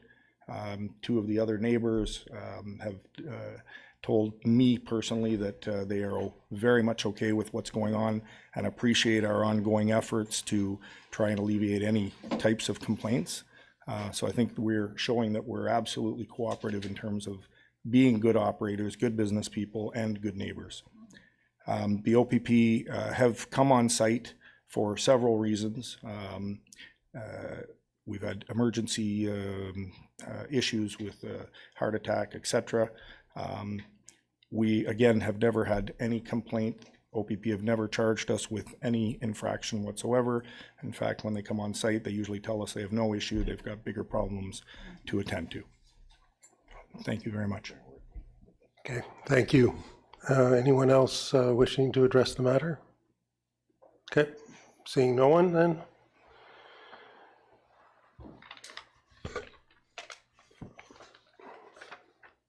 Any members of council have any further comments or want to wrap up any thoughts? Councillor Clark. Thank you, Deputy Mayor. I think my only comment that I'd like to close is obviously everyone around this table would like a resolution that both sides can agree to, and my hope, and hopefully it's not a wish, but my hope is that we're not here in the same position requesting a minor variance again at this time next year. Yeah, I agree with that. Yes, Mr. Mayor. Thank you very much, Deputy Mayor. Here's the one question I have. So how, and this is likely going through you, Deputy, to Mr. Spagnell and Mr. Karaskakis or any of the other planning department that could maybe give me some guidance. How do we pass a motion, or do we defer for a period of time that we could bring it back to the council meeting before the 1st of April to get the conditions of this matter approved? So I'm like, approving it now tonight puts us in a position, can it be drawn into the motion to, under the conditions that will be resolved over the next month and written into it, or do we defer it? Can we write them? What's the best way? Do we write it in now or after? So, or do we amend it after the point, or what would be your? I'm not articulating this very well. I'll put them that way. So, through you, Deputy Mayor Lavoie, to Mayor Greenlaw, I think the way the motion is set up, it's tied to a development agreement that looks at trying to establish tangible measurements from a noise perspective to the points that were made during tonight's hearing. To my mind, it's I think there may be the opportunity to have a further touch point as to the status of this temporary agreement here, this development agreement, possibly through the subsequent zoning application. So it's almost twofold, because you've got a phased process here essentially where you've got a minor temporary minor variance application that's being considered by committee this evening, which is if the committee were to move forward and approve conditionally on the completion of the development agreement to set the stage and the parameters for what that's going to look like. Subsequent to this, there's another application for a zoning amendment where the same matters are going to be brought to the attention of the same committee. And at that point, the expectation is that there would be an agreement in place, that there would be, some parameters set in place from a noise perspective and standards and whatnot for consideration as well, as part of the work that the winery is doing to try to address these issues. So I think the timing of this, I would say committee has two options. The one option is to approve the minor variance or refuse it if it chooses to do so. But if the committee looks to approve the minor variance subject to the conditions and subject to a development agreement, it can do that. Or the committee could defer it if the committee would like to see what that development agreement looks like and possibly what those terms would be, to be brought back to a subsequent meeting. That is one option that the committee does have. That said, the recommendations that are within the staff report do speak to the need to arrive at an agreement, to arrive at a situation where there's going to be testing prior to the event starting or any event starting. There's other work that has to be done with respect to the paving aspects for the laneway. So, it's one of those things where a deferral, if it's the committee's wish to see what the terms of that agreement look like, that could be the rationale for the deferral.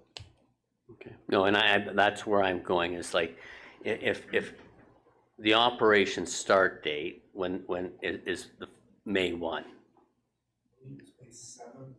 May 7th, okay, well, thanks for the extra 6 days.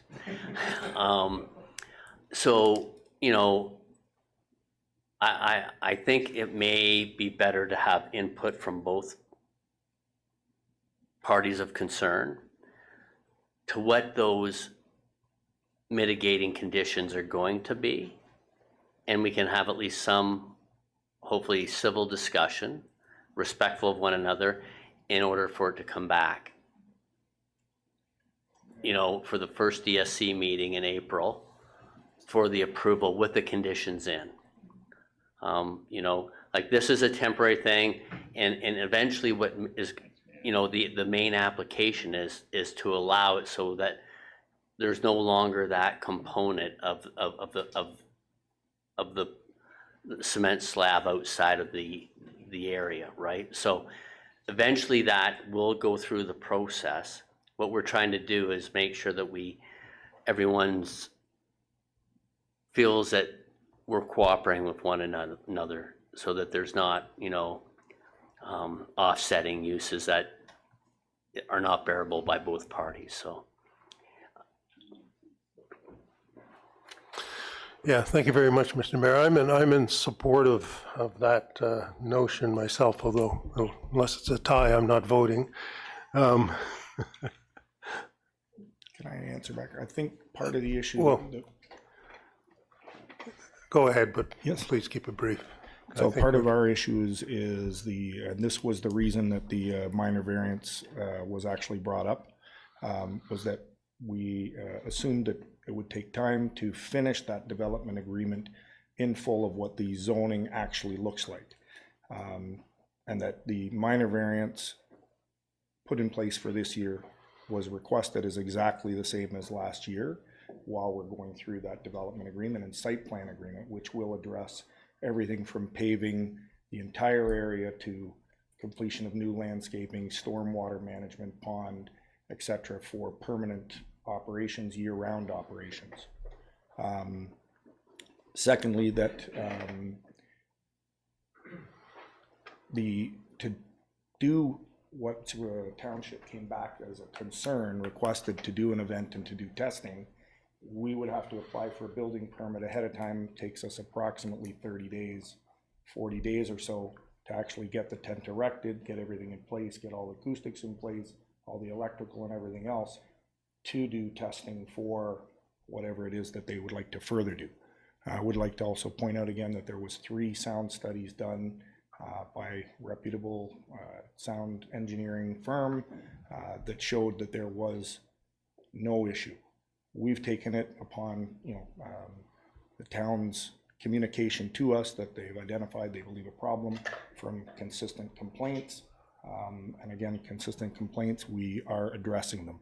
We have no other complaints from any other neighbors at this point. Thank you. Thank you very much, Mr. Mayor. So I respect those comments and stuff, but also I think the point is, the one neighbor has a house as close to the high traffic in and out zone, and as close, that is most severely impacted of all your neighbors. So I just want to give them the same consideration, but I think, it won't upset things. My advice to you as the owner operator is don't take your foot off the gas pedal on getting that application stuff continue to move forward, because I know you're going into your busy season, and I don't want that to be put on the back burner so that we're back here going through the same process again next year. So that, I'll leave my comments at that. I'm for deferring this until we get the conditions written into the motion. Yes, Councillor Schell, please. Yes, thank you, Deputy Mayor. Through you to Mr. Spagnol. Did I miss something? Did you give your report yet? I don't know what your recommendations are. I don't recall. Yeah, I think we haven't heard the motion yet. So, and I think the motion is in part the binding document. There is the report in the Yeah, that's what I was wanting to hear. You know, we're talking about changing it, and we haven't even heard it yet. Okay, is there anything? Thank you, Deputy Mayor Lavoie, through you to Councillor Schell. So, I mean, I think just to characterize the report is recommending approval of the temporary minor variance based on enhancements to the original agreement that was completed for the 2024 season. It references the same duration of time that the agreement would be effective for. It establishes the need for, again, the temporary structure to be constructed and for some vibration testing to be done by an acoustical engineer, which would be commissioned by the township and paid for at the expense of the applicant. In addition to that, the report also references another term for the agreement to have the paving included, as well as described by Mr. Vaz. And also, in addition to that, additional testing for outdoor events and the outdoor noise that would occur in the hours leading up to 11 p.m. to get a gauge as to what the impacts are during the day, to try to provide some form of a measurable to work from, to determine the impact of the events. Aside from those key parameters, the same terms of the previous agreement would still apply. So again, it was spoken to the application of compound to go and deal with dust on the remainder of the driveway. The vestibule would still be installed same as it was in the previous year to mitigate noise. The noise buffering and the fencing would still be in play as well. The terms of the previous agreement also provided for on-site security measures and control of patrons on the property, also identifying where they're to congregate and things of that nature. So those terms of that agreement would still be in play, but the three key enhancements are the paving, the additional monitoring and testing to deal with the vibration and the impact on the surrounding properties, and then of course the additional noise testing and monitoring for the outdoor aspect of the operation.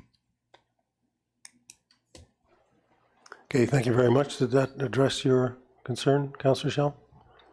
Yes, it did. I just thought we might be changing something that we haven't even heard yet, and yeah. I wanted to hear it. Thanks. Okay, thank you.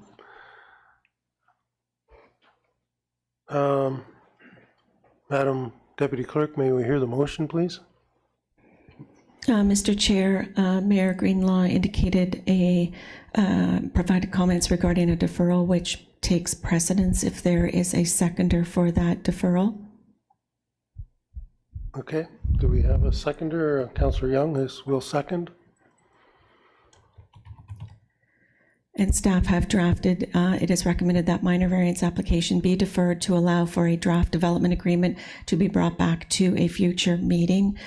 If that is okay with the mover and seconder, we've left it generic, as the report could also come back to a council meeting as well, which would be before the next DSC meeting. Correct. That would be to my satisfaction. Thank you. Councillor Clark? Thank you, Deputy Mayor. Just, if I may have a question of the motion, I just want to make sure we're not putting the cart before the horse here. Some of the components of that potential development agreement are based on the testing, and if we can't have the testing done, then we can't have the agreement. Is my understanding correct there? Maybe Brent?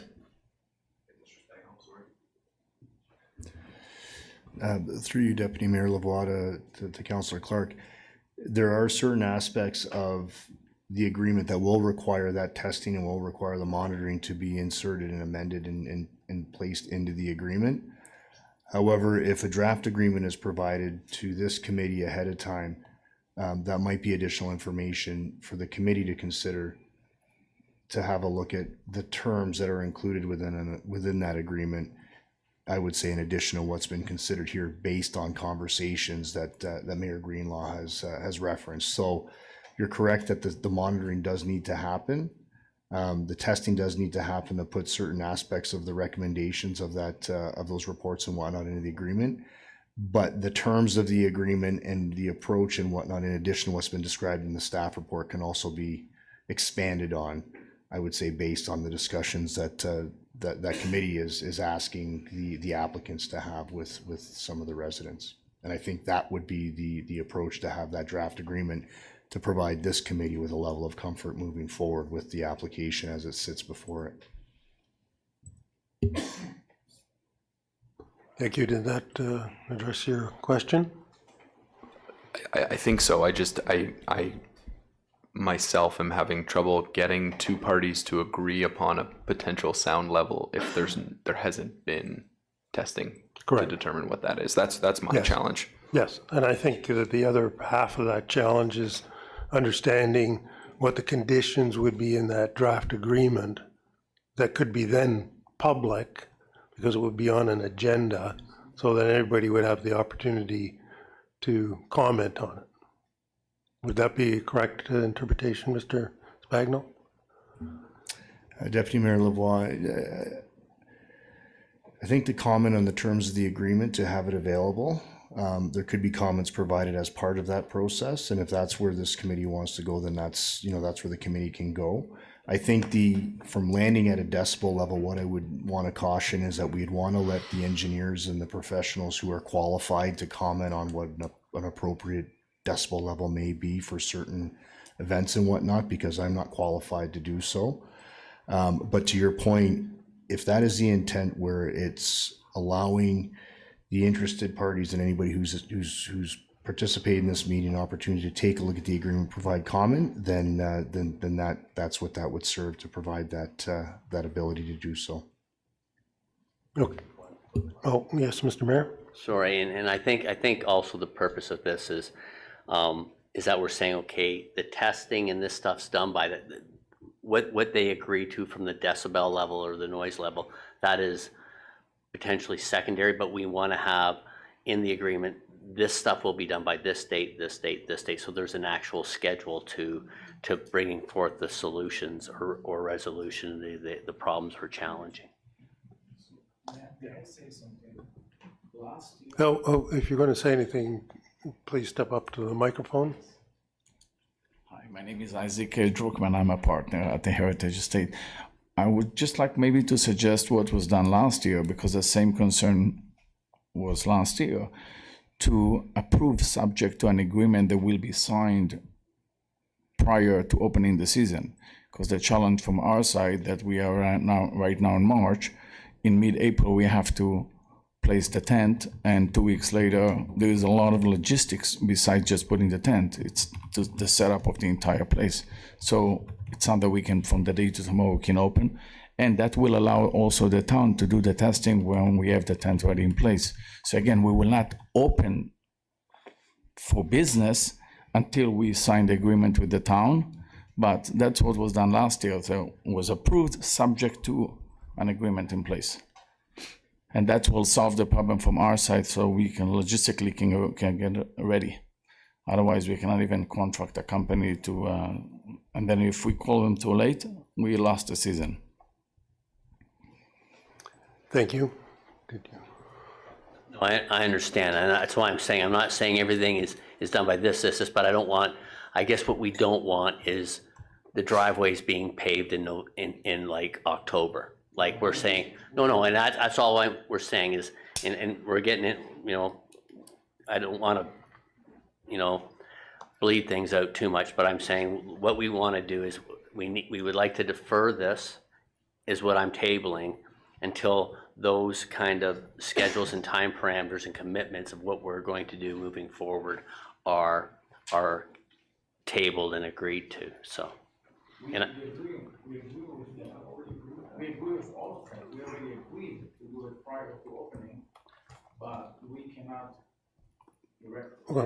Okay, we have to have a meeting. We have to have a hearing that everybody can hear. So, listen, I think what I'm just going to say is we'll go ahead with the amendment to defer, if that's indeed an amendment. It's not, but you know, the fact that we're in this particular schedule and circumstance, it's unfortunate. But, you know, I think the trouble that the committee is having is, you know, how did we get here? And I'm not asking anyone to answer that. But we're standing on the edge of the precipice, but we're not going to do this improperly. But we will be out of business. That's the bottom line. It's bankruptcy. Well, I think the understanding was that there would be no bookings, no, or whatever. You had a. We have. There was no. Okay. There was no guarantee of getting an amendment, and there was no guarantee of getting a renewal. So we are where we are. You have a problem. Your neighbors have a problem, and we have a problem, and staff has a problem. We will shut down the business tomorrow. I mean, literally shut down the doors. And it's going to be this is in today's economy to announce that we will lay off tomorrow the employees. It's going to be, I'm just saying fact, because what I'm going to tell a bride that her wedding is May 7th, that you don't have a wedding, like I'm just saying, like the end of the day, we will be out of business. We will be tomorrow out of business. And it's going to be tomorrow, we'll send a letter to everybody that what we're asking is to, we asking with of course with respect to approve it, not openly approve it, subject to an agreement with the town. So in the meantime, we allow us to logistically get ready, and we're not going to do the wedding if the town will not allow us, but we're asking to do it just subject to town agreement. This way all sides are protecting themselves. But if we don't have the approval tonight, that means we cannot contract the paving, we cannot contract the tent company, and we will not have any of it. We'll not be ready. That's what we're asking. I'm not asking to give me an open check. I'm asking is to not to defer it, because if we're deferring it, we're basically out of business. And that's going to be a shame in today's environment. Next question? No, I'm going to speak here first, and then I'm asking that we're suggesting we're going to defer it. We're going to work with all parties cooperatively, but we need the conditions in and agreed to, the specifics and the timing, not put them in after. Right? So, well, you're agreeing to it, but what if we come with a condition that you say, well, that's unacceptable? We agreed already with the town through our communication. You know what, I'm going to stop because we're just dragging this out. And Mr. Spagnuolo, I'll take your recommendation on how we should move forward with this under what you've heard. Through Deputy Mayor Watt to Mayor Greenlaw, I think what we need to take a look at is the timing here and what the committee is looking for. If we're talking about a draft agreement to specify the timeframes for certain works to be done, that's a draft agreement that can be put together. I would dare to say fairly quickly, but it's something that can be put together. However, where the work is required would be the communication between the winery, the residents, to have some discussion as to what that might look like in that agreement. I think for one, I think that's what the committee's looking for, but also to have staff involved in those discussions as well.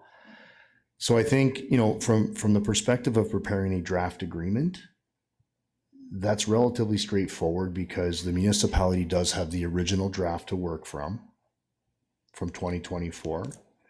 It's the additional terms that we're looking at quantifying here and adding to the agreement, and then some timeframes from what I understand from committee.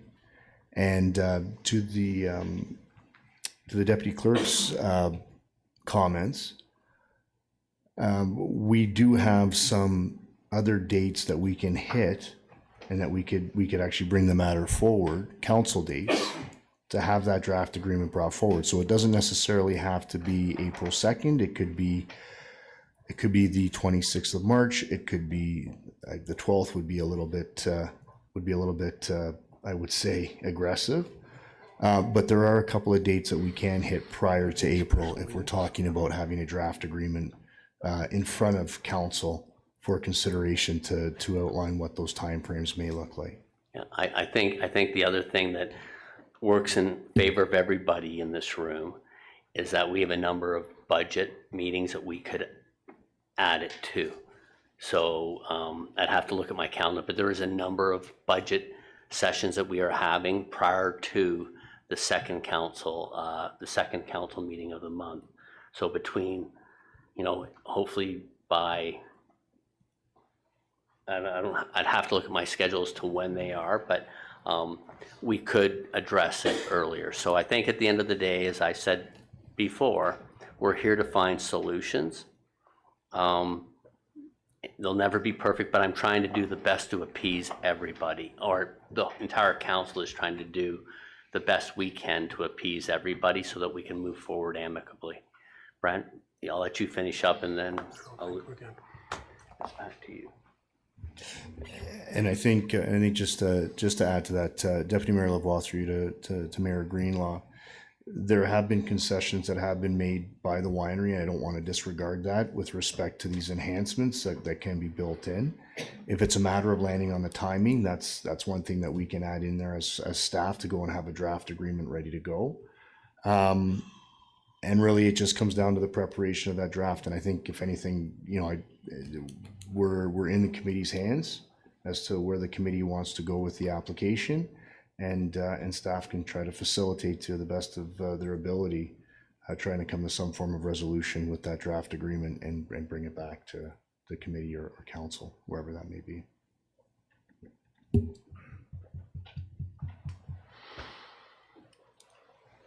Thank you very much. I think we're still stuck on the deferral.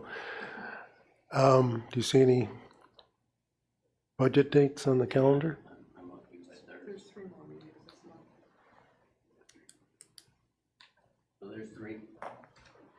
There are 3 more meetings this month, and if we can get everything and all parties together and come to a, if we have to call a special council, we'd be willing to do it, because we could do it quickly and it would be a short meeting. So I'm trying to find a resolution. The meeting would be shorter than this item on this agenda would be tonight, because the solutions will be there, and then we can move forward. So I would suggest that's my recommendation. Yes, sir.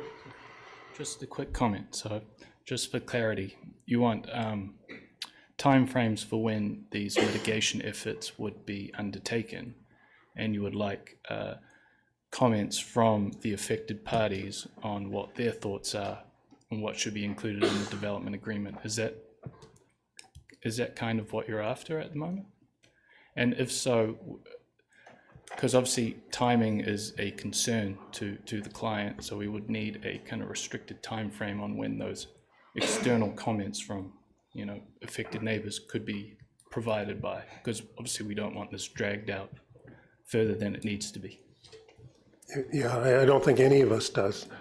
And it's, as I said earlier, it's unfortunate we're in this situation. This didn't come up earlier and we had more time, and there's not the right term, but it's far too urgent a circumstance to put any of us in. The residents are going to have to look at something quickly. Council's going to have to call a special meeting. You're contemplating laying people off. I mean, this is the worst imaginable set of circumstances that one could have for planning. But we want to work, as the mayor said, to bring this to some kind of a resolution with tangible measurables, so that we can get outcomes and we're not subject to complaints of not conducting our bylaw or enforcing our bylaws appropriately. I think we should defer, and I think we should defer on an expedited schedule, and everybody get their heads together as quickly as possible and do something about it. But, everybody get their foot on the gas pedal and let's go. We don't want to see you go to business, but we don't want to see our neighbors disrupted. So, I would suggest what we're doing is you're going to proceed forward as if you're opening. We're not going to delay that stuff. We just need to have the proof in the pudding and the agreement in place before we give the final blessing. That's all we're asking. And so it shouldn't be, well, we're gonna have to lay people off. Continue on as if you're gonna open on the 6th or 7th of May. I agree, but how we can direct the tent without a permit? And that needs to be done on April 1st, April 7th, you know? Yep. So, and it's being done on April, Yeah, it's So- 4 okay. weeks prior. but this is going to be put to rest before, but when I look at my schedule, I want this thing put to rest by the 20th of March. So with all due respect, Okay. I'm not sure what it is we're agreeing to. In terms of the paving, we've already agreed to do that prior to opening up for our first event. We've already given that indication to Township. I believe that was in the report from Mr. Spagna.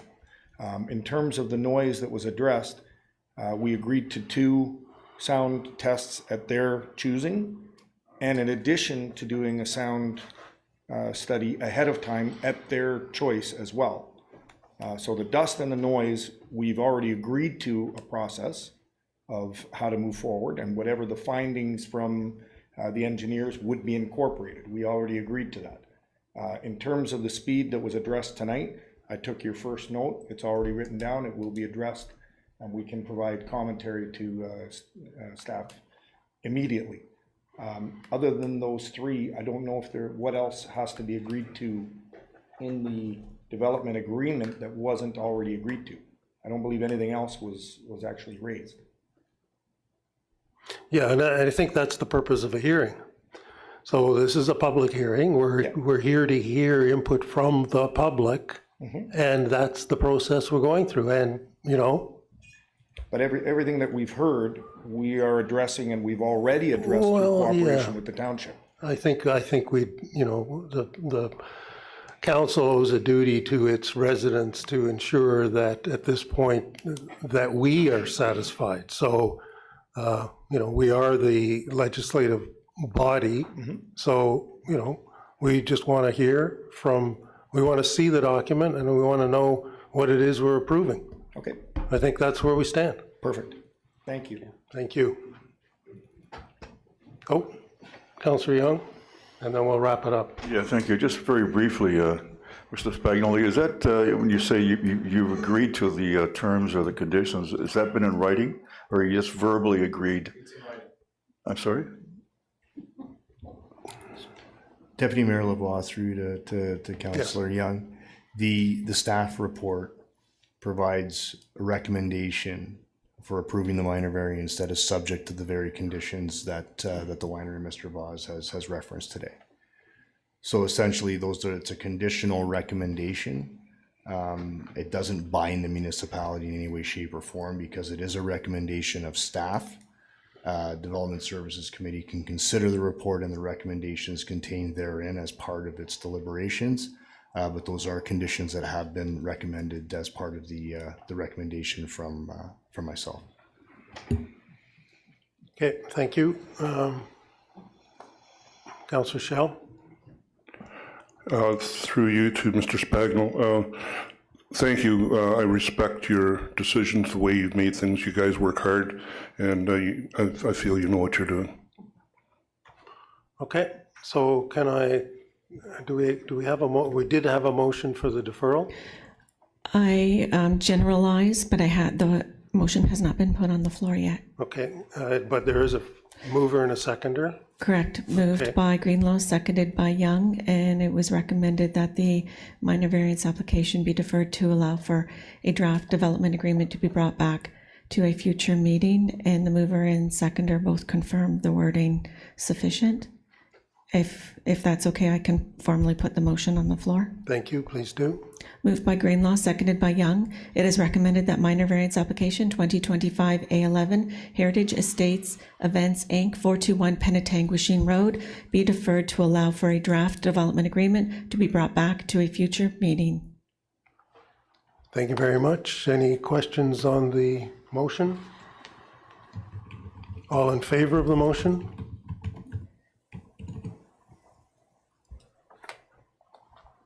Okay, the motion failed.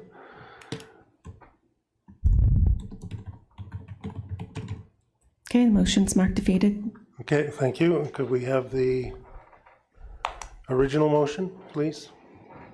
Moved by Hutchison, seconded by Clark. It is recommended, one, that DS 2025-32, Brent Spagnell, minor variance application 2025-A11, Heritage Estates Events Inc., 421 Penetanguishene Road, be received and adopted.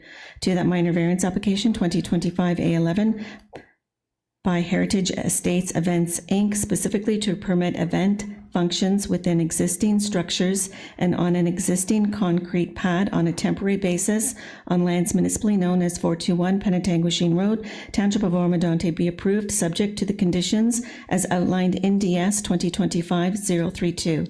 Three, that the applicant be advised of committee's decision and the Secretary Treasurer's signature. Thank you very much. Any questions about the motion? Seeing none, may I call the vote? All in favor? The motion is passed. Thank you. So this completes the application process for the minor variance.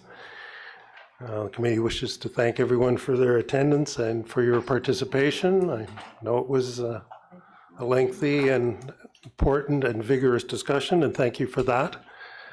A copy of the decision will be mailed to the applicant, agent, and anyone who has submitted written comments or provided oral comments during the hearing in regarding to the application. So thank you very much. Thank you all for your support. Thank you. Thank you. Move on to the last, I believe it's the last public hearing, 6G, and I believe, yes. Jeez. Okay. So the Councillor Hutchison has declared a conflict and won't be sitting in for this hearing. This public hearing is being held in accordance with the provisions, the application number is 2024B16, Walker and Butler. The applicants are Ann, Ian, and Neil Walker and Janice Butler. And the municipal address is 343 Horseshoe Valley Road West.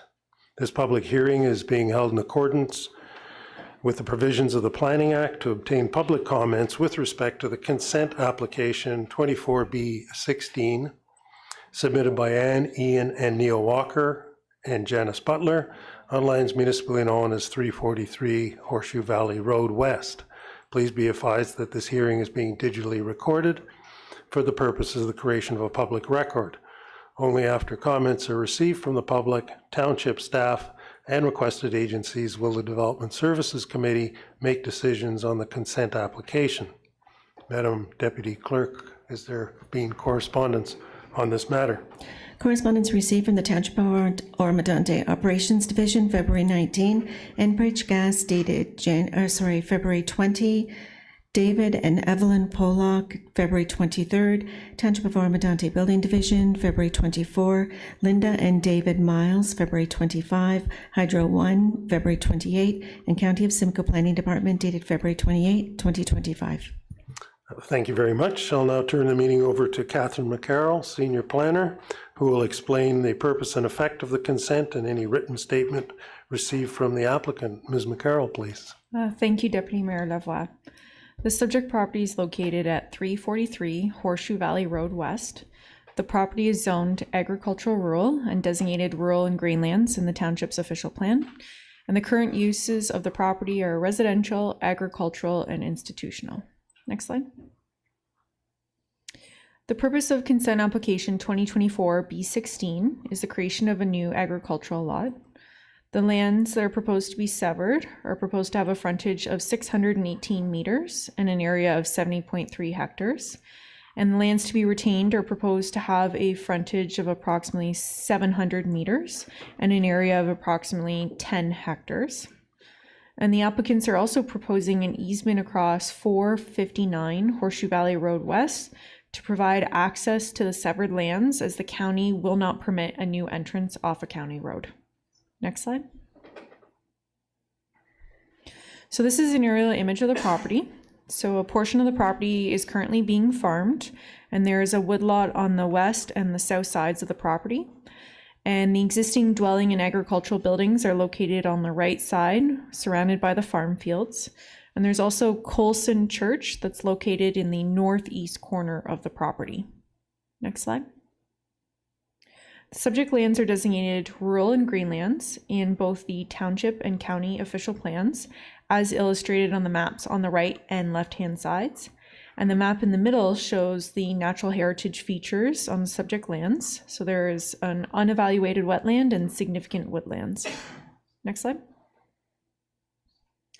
This is the applicant's consent sketch. The lands that are proposed to be retained are marked in green, and they are proposed to be approximately 10 hectares in size. And they would include the existing dwelling, agricultural buildings, and Colson Church. The retained lands are proposed to be used as a small-scale asparagus and lavender farm, which is classified as an agricultural use in our official plan. The lands to be severed are marked in red, and they are proposed to be approximately 70 hectares. The severed lands are proposed to be sold to an active farming operation.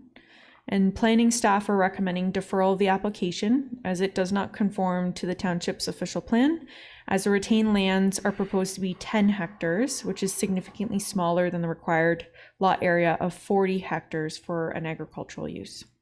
Next slide. The applicants are proposing an easement across 459 Horseshoe Valley Road West to access the severed lands, as the county would not permit a new entrance off of Horseshoe Valley Road West, and a separate application would be required for this easement on the neighboring property. Next slide. This is the applicant's map of the retained lands. So as you can see here, they're proposing both an asparagus and lavender farm. Next slide. The photo on the left-hand side shows the public notice sign, and the photo in the middle and the photo on the right shows the views looking both east and west along Horseshoe Valley Road West. Next slide. The photo on the left-hand side shows the existing single detached dwelling, and then the photo on the right-hand side, you can see some of the agricultural buildings and accessory buildings on the subject lands. Next slide. This photo here shows the approximate location of the proposed easement across 459 Horseshoe Valley Road West to access the severed lot. Next slide. And these are photos of the severed and retained lands. So the photo on the left is the retained lands, and the photo on the right would be the lands to be severed. Next slide. It is recommended that consent application 2024 B16 be deferred to provide the applicants with the opportunity to revise their plans to address planning staff's comments. I am available if there are any questions. Thank you. Thank you very much, Ms. McCarroll. Now I ask the applicant, Ann Walker, who is registered to speak. She wishes to provide any further comment to the staff report. Ms. Walker, please. Hi, thank you for the opportunity to speak. And thank you for your presentation, Catherine, and for answering our questions as we made our way through the process. Do we have the slides? So this is the slide Catherine's already showing you. The land to be severed outlined in red and the land to be retained outlined in yellow. Next slide, please. So in the interest of preventing fragmentation of farmland, which we wholly support, the township's official plan requires that the severed and retained lots be not less than 40 hectares. However, the unique geography of this farm means that this would actually increase fragmentation of land suitable for agriculture production. This slide shows where the dividing line would be in order to create two 40-hectare lots, essentially dividing the farm into the old east and west halves. The east half, which contains the buildings we wish to retain, has most of the productive fields. The west half, which would be sold, would provide only about 9.7 hectares of productive agricultural land and is unlikely to be attractive to those involved in active farming. This property would most likely be taken out of agricultural production by a purchaser. Next slide, please. Under our proposal, the land is to be offered for sale is 70 hectares and includes over 33 hectares of productive land. We have been approached by a farmer who has serious interest in adding the 70-hectare piece to his operation, but not so much in purchasing a 40-hectare piece with only 3 useful fields. Next slide, please. The lot to be retained, shown here, includes the house, former farm buildings, which are not used for livestock or any agricultural purpose right now, a former church, and a small acreage, and I'd like to explain the reasons for this weird configuration. On the left of the screen, the image indicates a long, thin piece of land along Horseshoe Valley Road to the west of the buildings. This is a hilly, forested area. It's not suitable for farming and has been included because it's the location of the well, the pressure tank, and the pump that provides the water to the buildings. One of the reasons we're requesting this particular severance relates to historical family connections to the property and to the protection of heritage buildings. And so quickly, I'd like to add a little background. Next slide, please. These Walker ancestors are the children of Joseph Walker, who arrived from Scotland in 1831. He settled on a land grant at Line 7 at Coulson. Next slide, please. This one is John Walker, our great-grandfather, who acquired the farm in question in 1879. Next slide, please. The land was farmed by these 3 generations of our family: John, his son Ebenezer, our grandfather, and Lloyd, our father. Next slide. The large barn and other farm buildings are no longer used for agricultural purposes, do not house livestock, and may be considered oversized storage buildings. This particular structure was built in 1880 by Beard and Buchanan, who also built several other historic buildings in the area. It's one of the few remaining barns built by these notable local builders, and we hope to retain and preserve this historical structure. Next slide. The brick farmhouse was built in 1894 by our great-grandparents, John Walker and Sarah Cook Walker, to accommodate their growing family. It's where our grandfather and our father were born, and where my siblings and I were raised. It has been home to 4 generations of our family. As it has a deep connection to our family history, we wish to retain this property to be enjoyed as a recreational residence and gathering place, and for extended family reunions for present and future generations. In fact, next slide.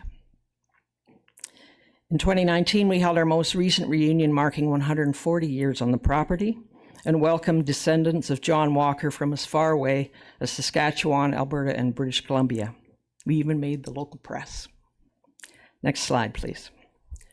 A great many relatives and friends gathered to support and celebrate our family history on the property.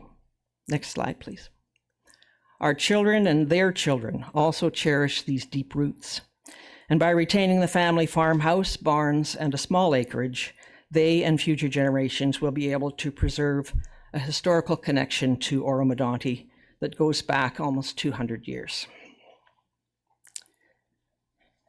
Next slide, please. The other reason behind our proposal is to continue and expand small-scale agricultural land and agritourism uses, which fall under the official plan on small-scale commercial, industrial, and institutional uses. This image indicates 2 asparagus patches in current production. They're the green ones. It's our plan to maintain and expand this agricultural use. To the east of the buildings, on the right of the screen, is a 3-hectare field where we hope to expand the growing of asparagus as indicated, and also it would allow us to create a lavender farm, which along with the asparagus operation would contribute to the township's agritourism offerings, as it could be open to the public pending approval. This 3-hectare field is located between the original farm buildings and the historic church, which brings us to the church. Next slide, please. It's not clear that we would be allowed to retain the farm buildings on one severance and the church on a second severance, and so this field between them connects them, the properties as one. Colson Church is located on the northeast corner of the property. It was built in 1881 by members of the community, including our great-grandfather, also under the supervision of local builders Beard and Buchanan. It sits on property which was offered by John Walker at the time that has remained part of the Walker Farm. We will be seeking a heritage designation for the structure, which belongs to us. It's our hope to preserve this significant historical building and to put it to future new uses. Potential new uses could include concerts, weddings, special services for the community. To allow public enjoyment of this beautiful and unique venue, it's necessary to provide a small parking area behind the church, and the field, a small corner of the field would provide this space. As you can see, the church sits very close to the Horseshoe Valley Road, and there is the possibility that future expansion of the road would require that the building be moved. Retaining the field behind it would provide a spot to accommodate this and ensure the preservation of this heritage building. Next slide, please. In summary, we're seeking consent for this severance for several reasons. One, to put into the hands of active farmers a large piece of productive land. Two, to preserve several heritage buildings and to honor our family connections to them. And two, to contribute to small-scale agricultural and agritourism to the area. And final slide, I've included a couple of letters of support from our close neighbors. Thank you. Thank you very much, Ms. Walker. Do we have any, committee have any questions for the applicant or for staff? Well, seeing none. Is there a concern expressed by the County of Simcoe with regard to their planning legislation?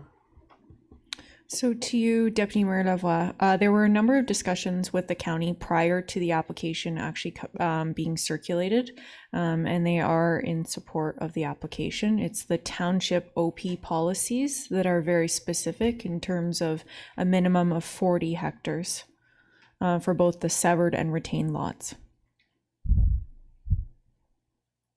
Thank you very much. And have we, does anyone on committee have comment on that, Mr. Mayor? Yeah, no, and the thing is, I know something similar to this came up last term, which sets precedent, right? And that's what we got to watch, what we open ourselves up to.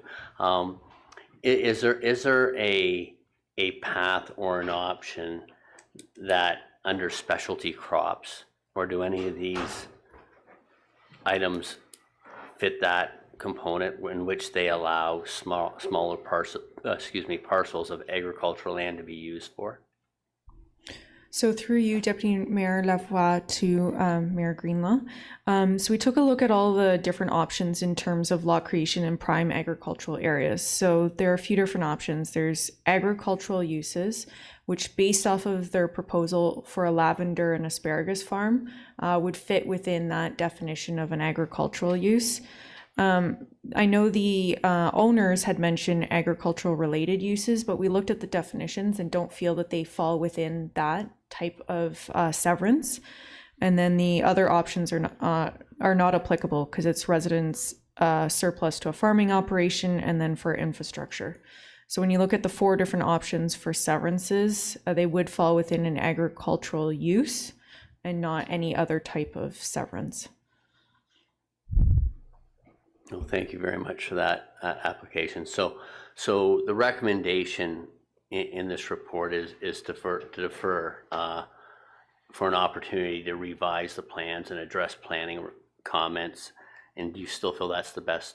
I take it that's still the recommendation, the best route forward at this point? So through you, Deputy Mayor Lavoie, to Mayor Greenlaw, we wanted to provide the applicants with the opportunity that should they want to revise their plans, they could, but we also were aware of the fact that they wanted to make a presentation to the committee so that the committee was aware of their unique circumstances, and because it's ultimately up to the committee to make the decision. No, thank you very much, and it's a great presentation and a lot to intake. I want to make sure that whatever we do approve doesn't open a can of worms where now we set a precedent across the entire township. So I'm still in support of a deferral so that we can have our own kind of research and further discussion with staff and engagement back and forth. Thank you. Yeah, thank you very much for that, Mr. Mayor. May I ask the applicant, Ms. Walker, if you're amenable to a deferral? Sure, we'd be willing to have further discussions. Okay, thank you very much. I think, and thank you for your presentation, and thank you for your patience tonight. We would have should have scheduled you ahead of the previous matter. Yeah, okay, well then we'll have the motion then, I think, or unless, excuse me, is there any member of the public who is registered to speak to this matter? Yes, Mr. Chair, if there are additional registrations to confirm if they would like to provide additional comments, Janice Butler is online.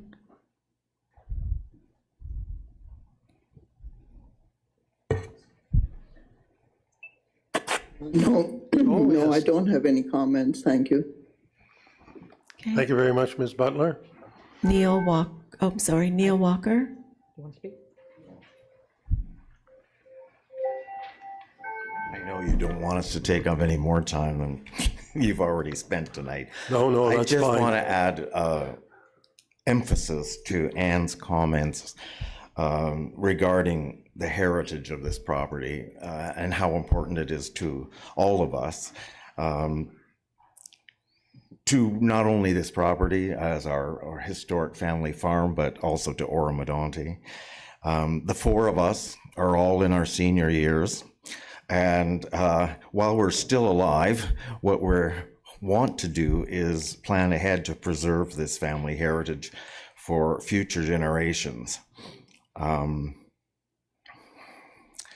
We have between us 8 children who currently are, well, 5 of them are here in Ontario and the rest are spread across Canada and the US. So our proposal is really to make it possible for these folks who will inherit from us to maintain this, this connection to their grandparents' farm. So by retaining the family farmhouse and the small acreage, our 8 children and 9 grandchildren and future generations beyond that, we really hope to be able to preserve our historical connection that we've maintained for almost 150 years. So thank you for considering all of those factors as well. Thank you very much for that. Is there anyone else? Yes, Ian Walker. Okay, and then the last registration that we have is Shannon Stevenson. Okay, Shannon Stevenson, and she's online. Please.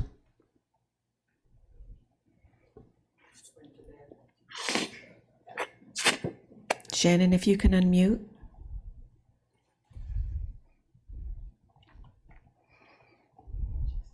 Did I do it? Yes. Indeed you did. Please I did. proceed. No, I'm just sitting listening. I don't have any comments. Oh. Thank you. Well, you're welcome. Thanks for tuning in. Okay, with that, is there, I think we've covered everybody. There's someone who doesn't look to be seniors in the very back row. I presume you're not going to be speaking to this matter? No. Thank you very much. Has there been any further correspondence received during the course of this hearing, Mr. Karaskakis? No, Mr. Chair, nothing further has been received for this application. Thank you very much. May we hear the motion, please, Madam Deputy Clerk? Moved by Bard, seconded by Shell. It is recommended, 1, that DS 2025-025 Catherine McCarroll, reconsent application 2024-B16, Walker, and Butler, 343 Horseshoe Valley Road West, be received and adopted. that consent application 2024B16 to create an agricultural lot on the lands consisting of a severed parcel having an area of approximately 70.3 hectares, 173.7 acres, and a frontage of approximately 618.0 meters, 2,027.6 feet on Horseshoe Valley Road West, and a retained parcel having a lot area of approximately 10.0 hectares, 24.7 acres, and a frontage of approximately 700.0 meters, 2,296.6 feet, be deferred to provide the applicants with the opportunity to address planning staff's comments. 3, that the applicants be advised of the committee's decision under the Secretary Treasurer's signature. Thank you very much. Any comments or questions with regard to the motion? Okay, seeing none. May I call the vote, please? All those in favor? Okay, the motion is carried and the matter is deferred. Thank you very much to the Walker, and Butler family. The committee wishes to thank all those in attendance for your participation, and a copy of the decision will be mailed to the applicant, agent, and anyone who has submitted written comments or provided oral comments during the hearing in regard to the application.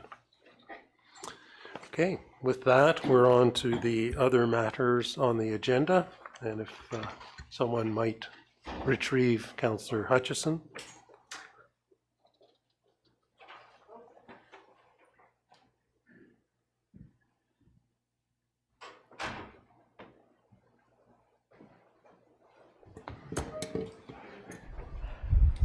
Thank you very much, and welcome back, Councillor.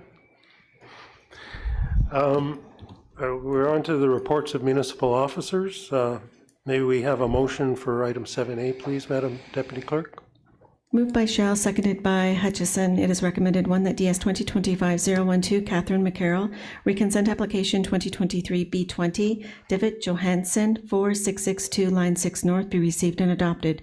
2, that consent application 2023-B20 to permit a technical severance consisting of a severed parcel having an area of approximately 20.2 hectares, 49.9 acres, and a frontage of approximately 308 meters, 1,010.5 feet on Line 5 North, and a retained parcel having a lot area of approximately 25.9 hectares, 64.0 acres, and a frontage of approximately 126.0 meters, 413.4 feet on Line 6 North be approved, subject to the conditions as outlined in DS 2025-012. 3, that the applicant be advised of committee's decision under the Secretary Treasurer's signature. Thank you very much. The floor is now open for questions or comments. Any questions or comments with regard to this motion? Oh, Councillor Young. Yeah, thank you. Is the applicant here? I'm just going to have to ask you a couple of questions if I could.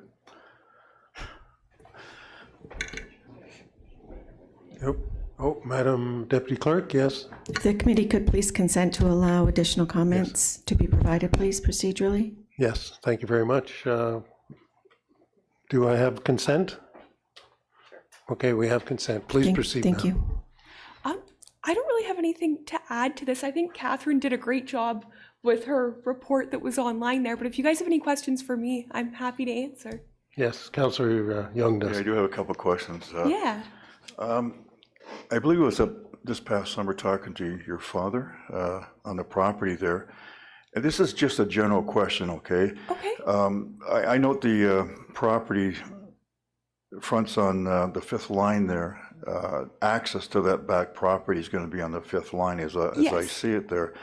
I'll tell you the reason I'm asking, because some neighbors up there in the 5th line have expressed some concern as to what is scheduled for that property. It's a dead end, it's a quiet street, as you probably know, type of thing. And they're concerned that given the businesses that you've currently run, I guess the Bradford Market, and there was an attempt to make this a wedding celebration place and that. So the bottom line is, what are your plans for that property? Again, the neighbors up there would like to know that there's going to be a flux of vehicles in and out of there continually, type of thing. So In regards to the back little 50-acre portion there that fronts on the 5th line, we wouldn't really have any kind of a desire at this time to make that any type of a high traffic area. To me, it's a very beautiful, quiet street back there, and I think it's a beautiful spot for a nice house, something like that. I don't think it's really somewhere that you'd want to have high traffic on a dead-end street. It just doesn't really logistically make sense in that regard.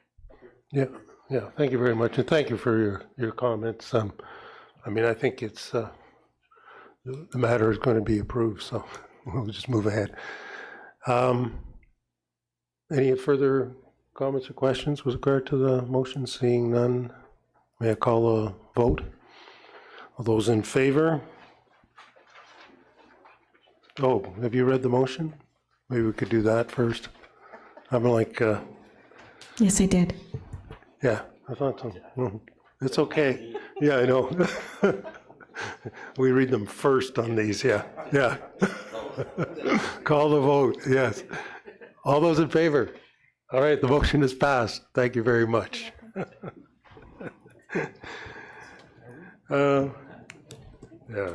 May we have a motion for item 7B, please? Moved by Clark, seconded by Greenlaw. It is recommended one, that DS 2025-028 Brianna Belcourt, Reline 6 North Deviation Road renaming and readdressing be received and adopted. 2, that the proposed road name blank be accepted. 3, that staff bring forth the applicable draft bylaw for council's consideration. Thank you very much. Members of council, committee, are there any questions with regard to the renaming, or? I see none. So we've left the name, the report recommendation is blank for the mover, Councillor Clark, and seconded by Mayor Greenlaw, if they have a preference. Yes. I would just like to hear some comments from my fellow councillors. With regard to the name? Gee, that's a surprise. Anybody have a suggestion for a name? Excuse me, was there anybody who wanted to speak on this matter? Yeah, okay. Oh, Councillor Hutchison. Hello. Yeah, we're still over here. Hutchison Lane, no, thank you. I would like to propose Colson Gate or Colson Place. That is close to the former village of Colson. And I know there's some people in the area that would like to have a greater name recognition for that particular spot. So that would be my suggestion. I'm not familiar with Sassville, Wapples, or Warners, and I apologize if I haven't done my homework on those names, but I would prefer Colson. Other than blank, is Colson an appropriate name? There's 2 suggestions, either Colson Gate or Colson Place.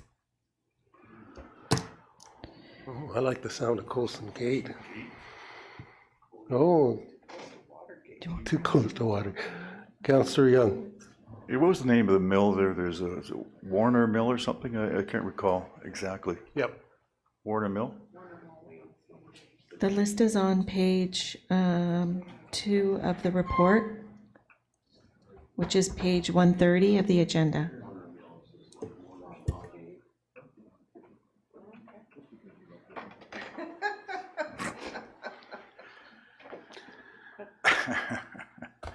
So,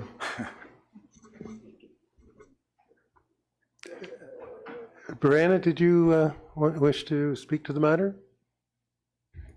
Thank you, Deputy Mayor Lavoie. I just wanted to point out that Colson Gate or Colson Place were both suggestions. However, as outlined in the report, Fire did have some minor concerns with using the name Colson Gate or Colson Place. Their concerns were that some of the local trails in the area are referred to as the Colson Trails, and that may cause for some confusion in emergency response situations. With that, they understand the heritage of the area, so they do recognize that, but I just want to point that out. And you'll see in the conclusion of the report that that one was removed from the suggestions that were recommended by staff. But I can reiterate those suggestions, maybe just out loud, so you guys all have them in front of you.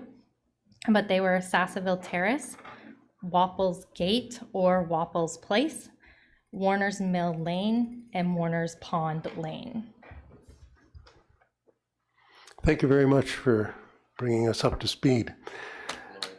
Is there anyone else who'd like to speak to the matter? Yes, I would. I'm the chair, so I'll select one of you. Councillor Hutchison first, please. Jesus. I think we're getting a little punchy. This meeting's been going. Well, my apologies for not completely reading the report. My bad. You did not read it. I would go back then to either Warner's Mill or Warner's Pond. Yes, Councillor Young. Yeah, thank you, Deputy Mayor. Warner's Mill. It has historical connotation to it of the early area there, and so that's the one I choose. Do you know if that mill was located on Mill Road Pond?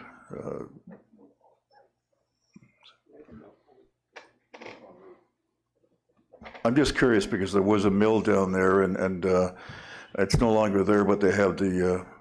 No, that's a separate pond down there. So, yeah, I'll go back to my original suggestion, whatever that was.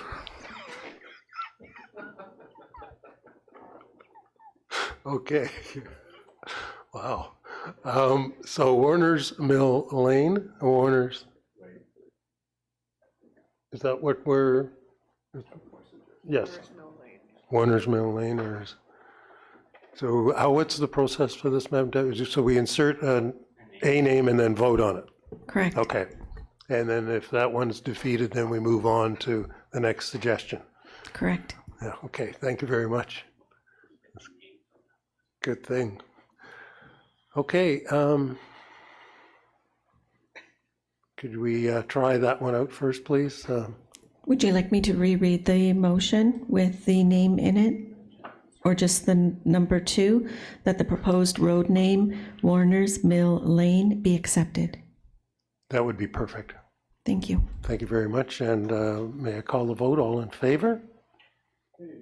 Very good. The motion is carried. Thank you.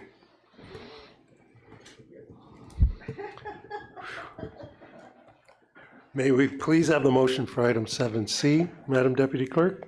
Moved by Young, seconded by Bard. It is recommended 1 that DS 2025-033, Brent Spagno, removal of holding provision application number 2025 ZBA 18, Fresco 10793, Highway 12, be received and adopted. 2, that zoning bylaw amendment application 2025 ZBA 18, specifically to permit the removal of the holding provision applying to the lands municipally known as 10793 Highway 12 be approved. 3, that staff bring forth the applicable draft bylaw for council's consideration. And 4, that the applicant be advised of the decision under the Director of Development Services signature. Thank you very much. Any comments or questions with regard to the motion? I think we should be pretty quick with this one. It's nothing to name. May I call the vote then, please? All in favor? The motion is carried. Thank you very much.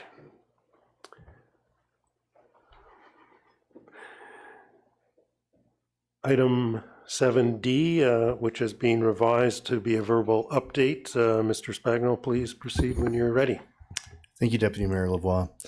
The purpose of the update is just to give Development Services a committee that there's been a significant amount of work that's been completed with respect to the fees and charges update for both the building and planning divisions.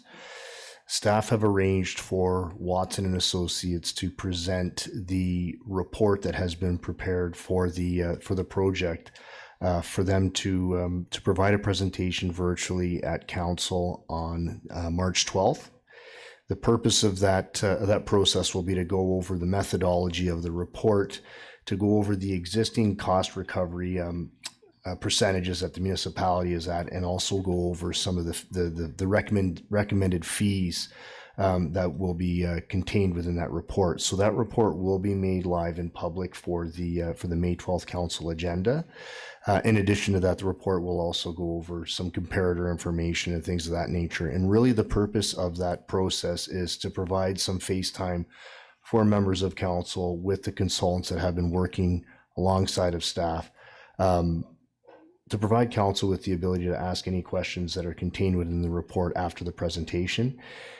It's also intended to provide council a little bit of lead time to review the report and then prepare and have questions ready for a public meeting that will be occurring sometime in April. Under the fees and charges project, there is a required public meeting for the building component, but it will provide the opportunity for council to read the report and submit any questions through staff to the consultant for answering and clarification. I think one key aspect from the report that I'll just throw out there for council ahead of the meeting, recognizing Watson will be here to go over in detail with a detailed presentation, but it's been quite some time and there hasn't been a fees review conducted of this type in the municipality that I'm aware of. So the one aspect to this that just to bring this to the attention of council is the cost recovery percentages for building was at 64% and planning was at 16%. So what you'll see in that report are some increases to fees, which is why staff are making sure that Watson is here to take the time to go through that report with council so that there's an opportunity to ask questions and get the information that council will need prior to us getting to a public meeting. Okay, well, thank you very much for that update. I think it's very important to make sure that we have cost recovery on those matters and that we're not subsidizing it from general revenue. So thank you very much, Mr. Spagnol, and thanks for Planning Department for undertaking looking into that, because it'll certainly help out the general taxes. Okay.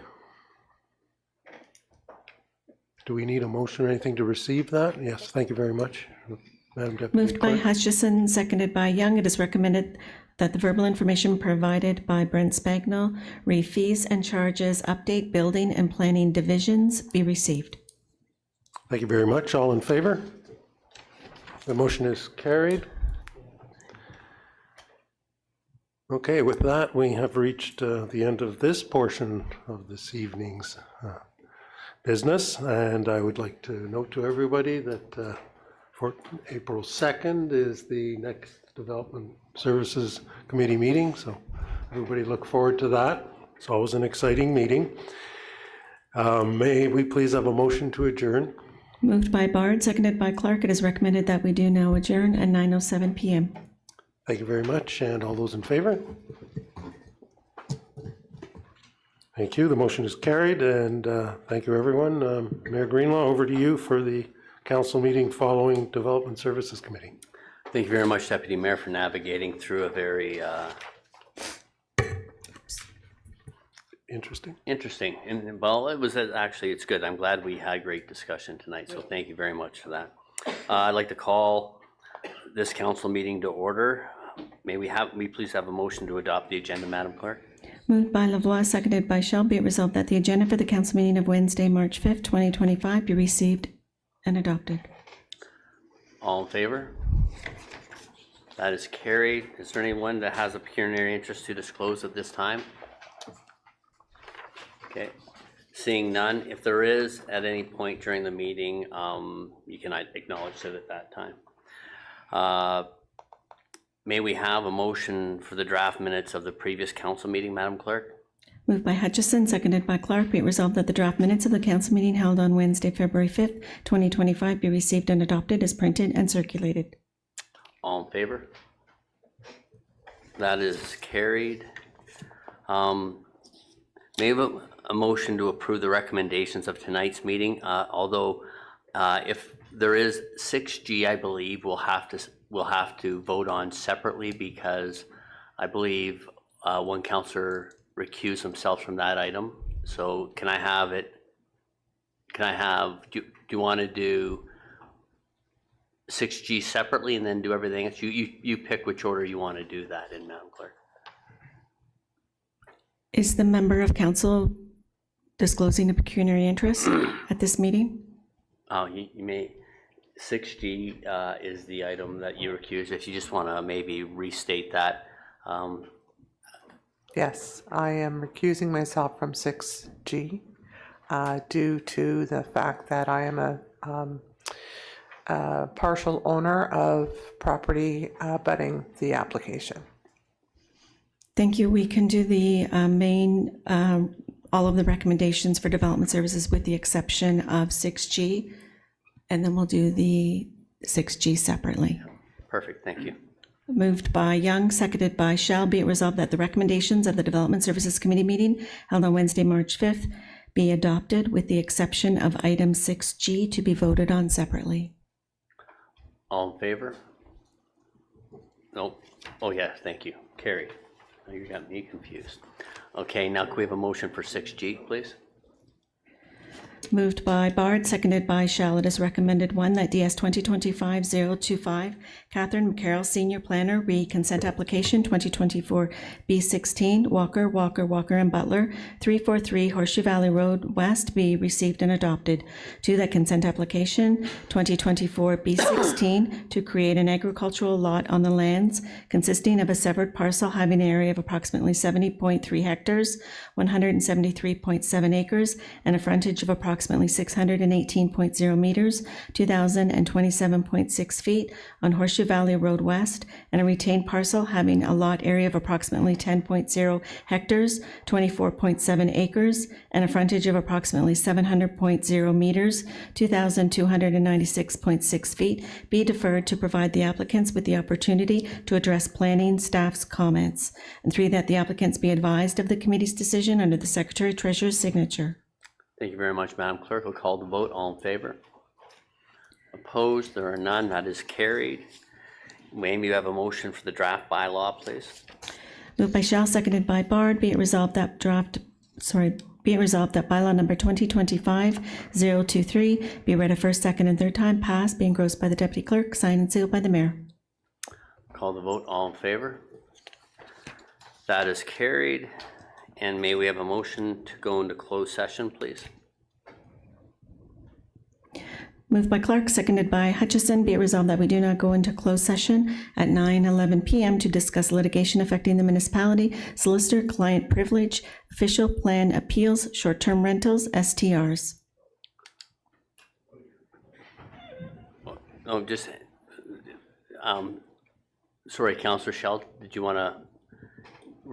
I'm going to. Oh, no, but I guess we're going to have to make an amendment to identify that Councillor Shell is, you have to state that you're recusing yourself for what reason, please. Right, I missed it, sorry. Okay, so do you just want to, I know it's a formality, it's just that it's being live streamed, so you just have to say. To provide the reason why you're recusing yourself. Correct. I'm recusing myself because I own and operate a short-term rental. Okay. Thank you very much, Councillor. And then I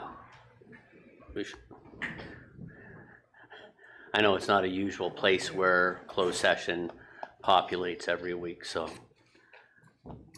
Okay, so I'll call the vote for all those in favor to go into closed. Opposed? That is carried. So we will now move to closed and remove everybody. If everyone in the chamber wouldn't mind stepping out for now, that'd be appreciated.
Mr. Mayor, we're live. Okay, thank you very much, Madam Clerk. May we have a motion to rise from close, please? Moved by Bard, seconded by Lavoie. Be it resolved that we do now rise at 9:39 p.m., at which time we shall report on closed session item 6C. All in favor? Opposed? That is carried. May we have a motion for the confirmation bylaw, Madam Clerk? We have one draft motion for open session, for the closed session item. It's moved by Young, seconded by Clark. It is recommended that staff and legal counsel proceed as directed by council with respect to item 6C. Brent Spagnell, Director of Development Services, and George Vadamoncourt, Manager Special Projects, and Andy Karaskakis, Manager Planning Services, relitigation affecting the municipality, solicitor client privilege, official plan appeals, short-term rentals, STRs. All in favor? That is carried. May we have a motion to adjourn? The confirmation bylaws moved by Oh, Bard. sorry. My apologies, I missed that. Thank you. Moved by Bard, seconded by Hutchison. Be it resolved that bylaw number 2025-024, being a bylaw to confirm the proceedings of the council meeting held on Wednesday, March 5th, 2025, be received, be read a first, second, and third time, passed, be engrossed by the deputy clerk, signed and sealed by the mayor. All in favor? Opposed? Seeing none, that's carried. And may we have a motion to adjourn, please? Moved by Lavoie, seconded by Young. Be it resolved that we do now adjourn at 9:40 p.m. All in favor?